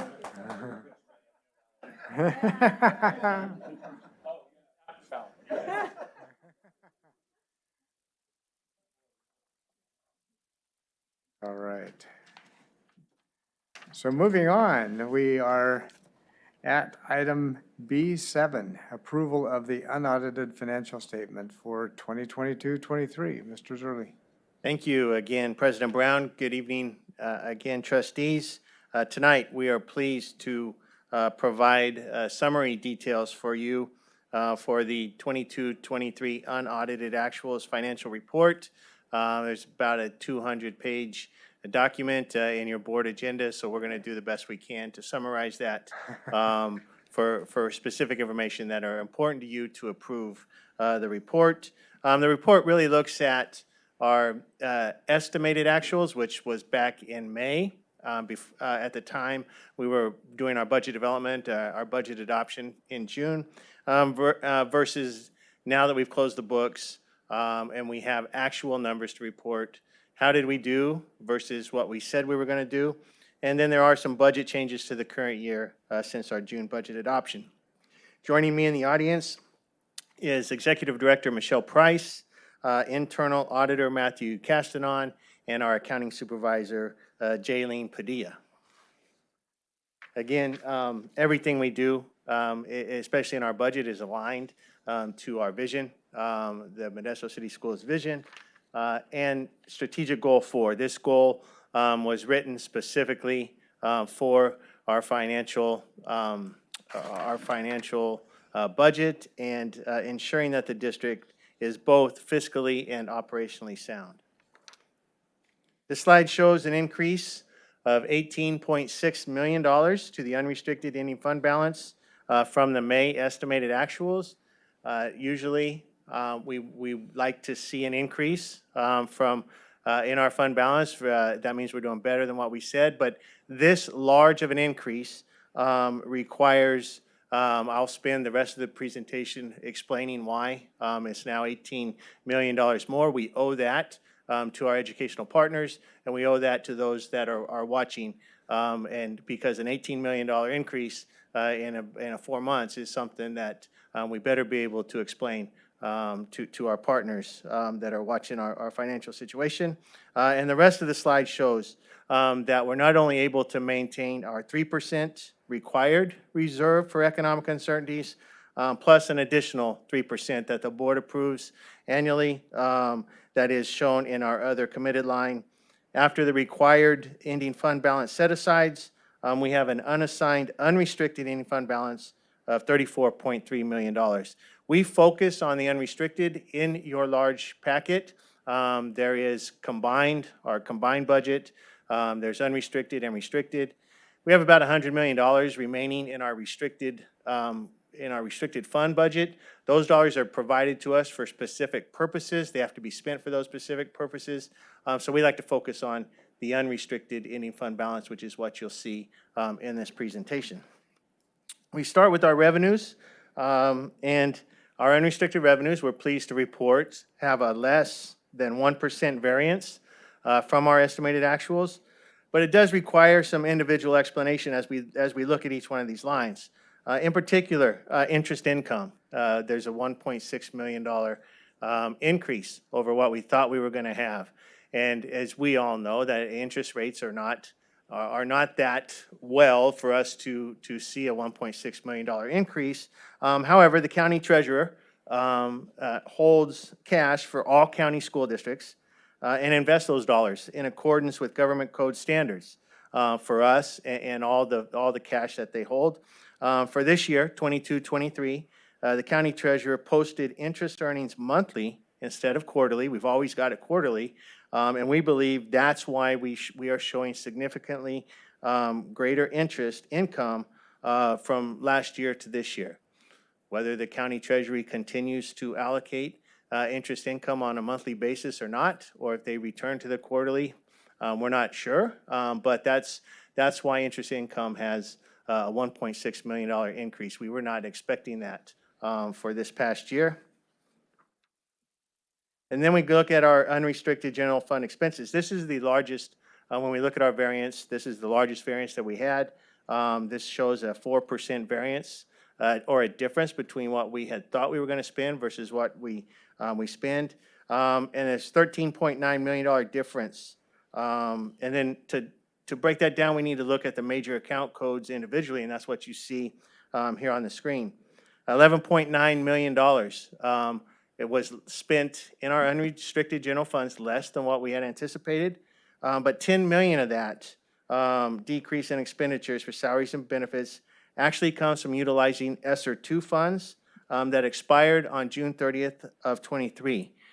One of the great flexibilities about our ESSER funds is it allowed us to spend dollars on a class of employees, in particular custodians, because they were doing cleaning and disinfecting daily during the pandemic. And without this one-time end-of-year transfer, we would have had to send back our ESSER II funds because we did not spend the dollars that we had in a way that we had thought we were going to spend. So we were able to, with the flexibility, take a group of employees which are funded out of our unrestricted general fund and then absorb that cost with ESSER II funds. So we recognized $10 million of savings by doing so. It's a one-time adjustment only for this year. ESSER II funds are gone. They closed on June 30th of this year, but it did allow us to recognize some savings on the unrestricted side of our budget. Without this one-time end-of-year transfer, the variance difference, our budget versus actuals, would have been 1.1%. So we're much better looking budget in that case if we didn't have the one-time expenditure adjustment in order to fully utilize the ESSER funds that we were allocated. We also have contributions. So these are dollars that are given from our unrestricted general fund to other portions of our budget that either don't generate revenue or they don't generate enough revenue. And La Loma and Roosevelt Junior High track construction was also planned to be funded with ESSER 2 funds. The tracks were not completed by June 30th, so we couldn't use those dollars set aside for that. And so $2.6 million has been transferred to complete the projects in the 23-24 school year. So again, back to the last slide, we utilized the flexibility to charge our custodial staff to that.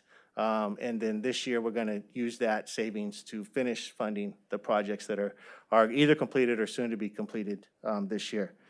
We also have $7.4 million in special education savings. This also included a one-time transfer of $2.5 million in expenses to COVID funds expiring on June 30th, 23. Special education was given their own separate allocation of COVID funds, just like the unrestricted side of the budget. And again, to fully utilize those funds and not send $2.5 million back, we made an expenditure transfer of those costs to the COVID Learning Recovery Allocation Fund. And then there's also an additional $1.4 million in savings from non-public school placements. So if it's always better for us to serve the students, the IEP-related services, if we can. Sometimes we can't. We have to place those students in a non-public school setting. But when we get to provide the services, it's at a much lower cost than if we were to place those students in a non-public school placement setting.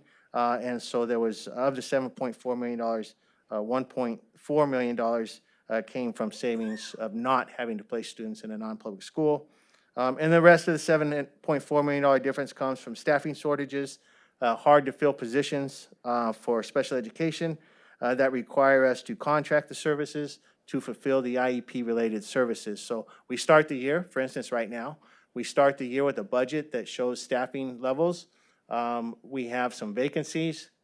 Some point in the year, we may not fill those vacancies. Then we have to turn to contracted services. When we get done at the end of the year, we have those dollars set aside in the personnel budget. They get freed up because we've now used contracted services for that. So those are the big areas that make up the $7 million savings, other than Associate Superintendent Mark Herbst's great financial planning over there. But this chart shows all of the other district funds closed last year, 22-23, with a positive ending fund balance. So we're pleased to report that. And then budget adjustments for the 23-24 year since June budget adoption that now show up in the report that you have attached to your agenda, known as the SACS report. That's the Standardized Account Code Structure, is what SACS stands for. These budget adjustments are in the current year column, and they will be part of our first interim budget update in December. Recommendation is, staff is recommending approval of our 22-23 unaudited actuals financial report for all funds, and then we will transfer our financial information to the County Office of Education by September 15th.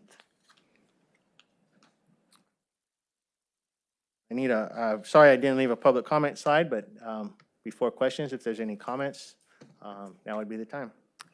All right, do we have any comments or questions from the public? Seeing none. Comments or questions from the board? Vice President Irvin. Great summary of 200 pages. I got a few questions on the, so on that 2.6 million, you said was for the tracks. So there was no way to encumber that in order to complete those projects before the...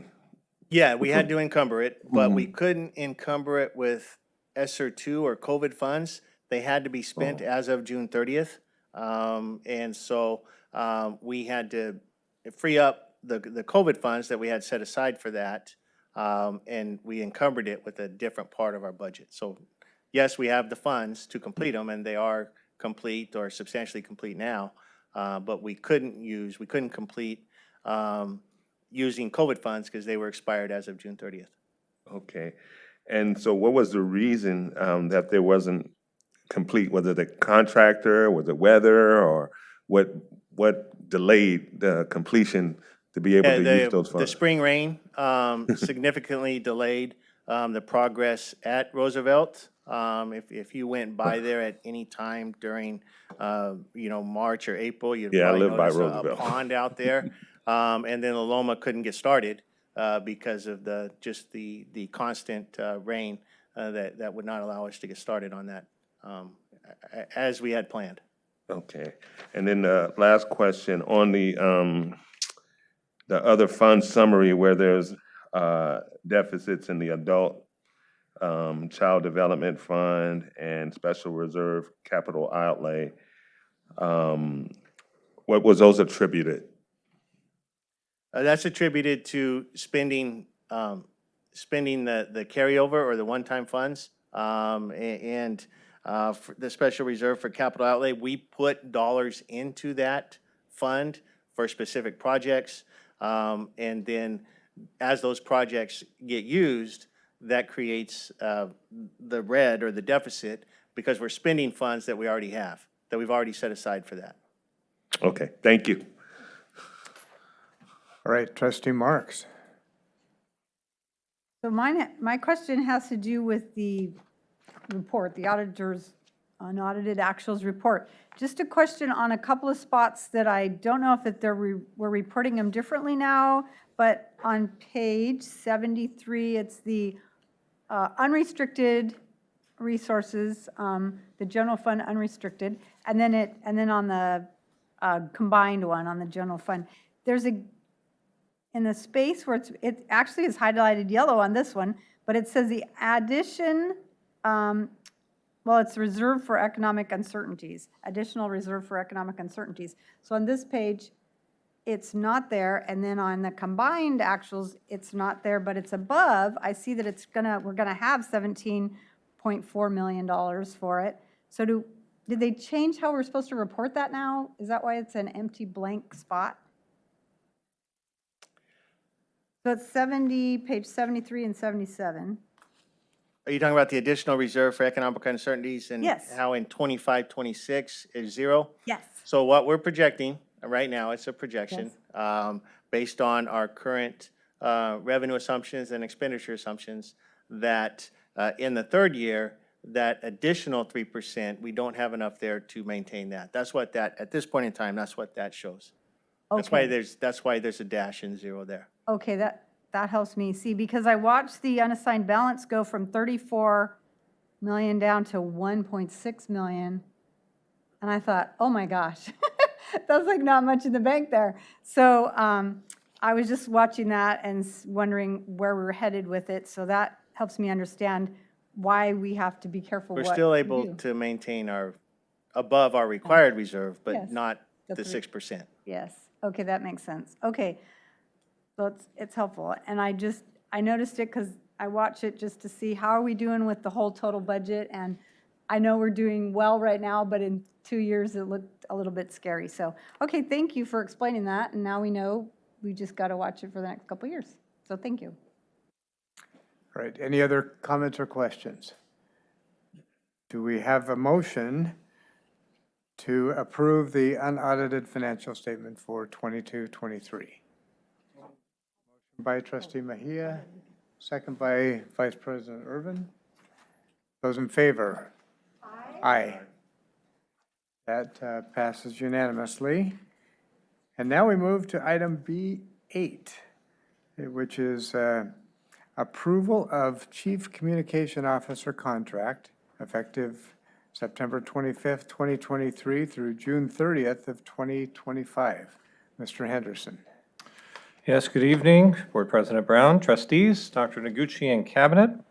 I'd like to note in the agenda item, there's a statement that we have selected a Chief Communications Officer and that the contract will be available following closed session and prior to the board taking action. Following closed session and the announcement of that appointment, we did make available in the lobby copies of the contract that we're discussing now with the board, so they've been out there on the table available for anyone in the public here. Thank you for this time to present. It's my pleasure to be the person to be able to seek the approval of the board for the CCO, the Chief Communications Officer position, central to planning, organizing, implementing, and evaluating the district's annual communications plans to support district initiatives with internal and external partners, facilitate strong, trusting relationships with our employees, families, and the community, and engage families and community members in our students' education. The position focuses on and is responsible for optimizing communication to advance the district's vision, mission, and values, and build capacity within the district to create and maintain strong communication. Following a successful and extensive interview process, Ms. Sharakina Shams has been selected as the Chief Communications Officer. We are fortunate to have selected Ms. Shams, who has had and continues to have a distinguished career in communications, media, and media relations. Her formal education includes a bachelor's degree in political science from California State University, Stanislaus. Her media experience includes 17 years in Northern California and the Central Valley, serving in roles such as a news reporter for the Modesto Bee, reporter and internet editor for KSEE 24, an NBC affiliate in Fresno, for 5 years. And for those familiar with local news, when she comes to and is available at a board meeting, she is in the process of transitioning from her current role and exiting and to be available and take this position, but I would suspect she's one of the 13 people online watching the board meeting at the moment. When you do meet her, you may recognize her from her 10 years as a news reporter at KCRA3, an NBC affiliate in Sacramento. Most recently, for the last 7 years, Ms. Shams has served as Vice President of Public Affairs for the California Restaurant Association in Sacramento.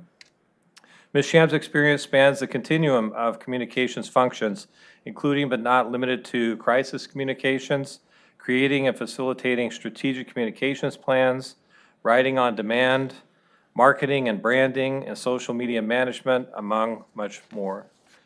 Ms. Shams is invested in our local community, having grown up in Turlock, and she began to sharpen her communication skills by participating in speech and debate tournaments at Downey High School, which she remembers fondly.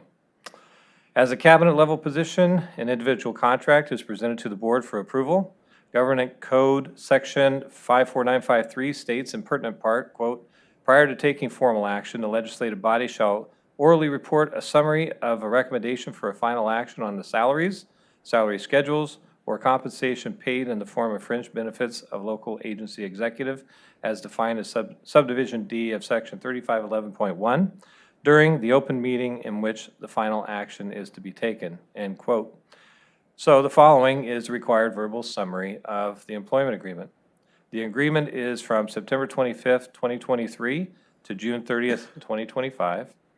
The annual salary is $139,067 for the current year of 170 responsibility days, which includes 9 holidays. And in a regular year of 222 responsibility days, the total compensation would be $181,020 plus 11 holidays. And health and welfare benefits, including 12 days of sick leave, which is prorated this current year to 9 days, consistent with that provided to other classified administrators and management positions. The agreement also provides for payment of Association of California School Administrators membership dues or an equivalent organization membership and other professional organizations as deemed appropriate by the superintendent not to exceed $1,200 per year, and the provision of up to $10,000 for relocation expenses. As this is a replacement of an existing position due to vacancy, there is no fiscal increase in ongoing costs for the Chief Communication Officer position. And with that, it's recommended that the board approve the Chief Communication Officer contract for Ms. Sharakina Shams effective September 25th, 2023 through June 30th, 2025. Thank you. Do we have any comments from the public on this agenda item? Seeing none. Any comments or questions from the board?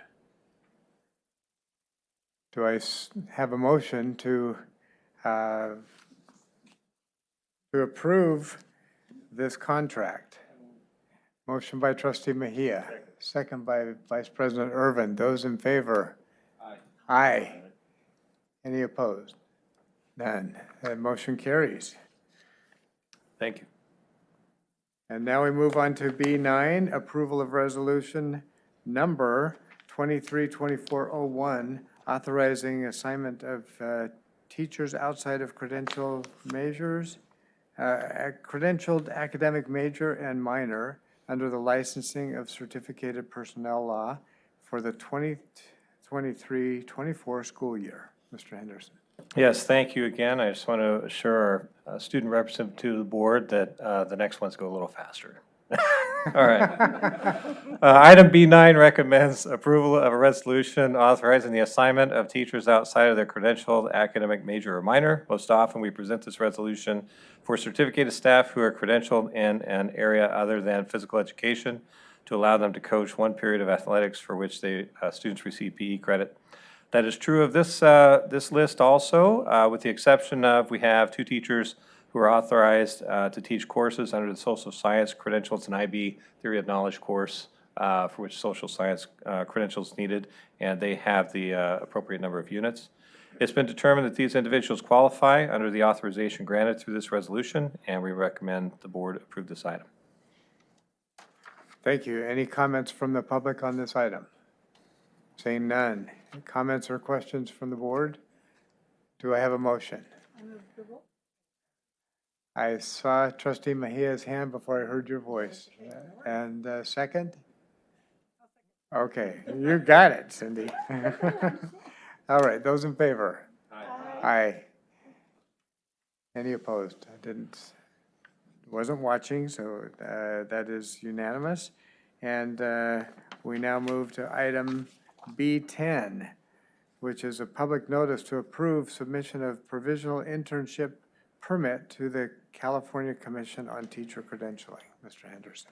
Sir, thank you. Item B10 serves as public notice, as you mentioned, to approve the submission of a provisional internship permit, or PIP, to the CTC. As has been explained before, the district makes every effort to hire candidates who are fully credentialed. However, in some cases, due to need and teacher shortages, we do hire individuals who are in the process of completing their requirements and working towards securing their preliminary credentials. This could be a function of the need for a high demand, low supply, or highly specialized positions, the timing of vacancies, or other factors. In this case, we have one employee who's in the process of completing requirements for her education specialist mild moderate authorization. Upon approval, this permit authorizes the employee in her respective assignment while she completes credentialing requirements, and we recommend the board also approve this item. Thank you. Any comments from the public on this item? Seeing none, comments or questions from the board? Do we have a motion? Motion by trustee Daly, second by trustee Mejia. Those in favor? Aye. Aye. Passes unanimously. Thank you. And now, are there any items to be placed on future board meeting agendas? Seeing none, do we have a motion for adjournment? Motion by trustee Mejia, second by trustee Daly. All those in favor? Aye. Aye. Meeting is adjourned. Thank you.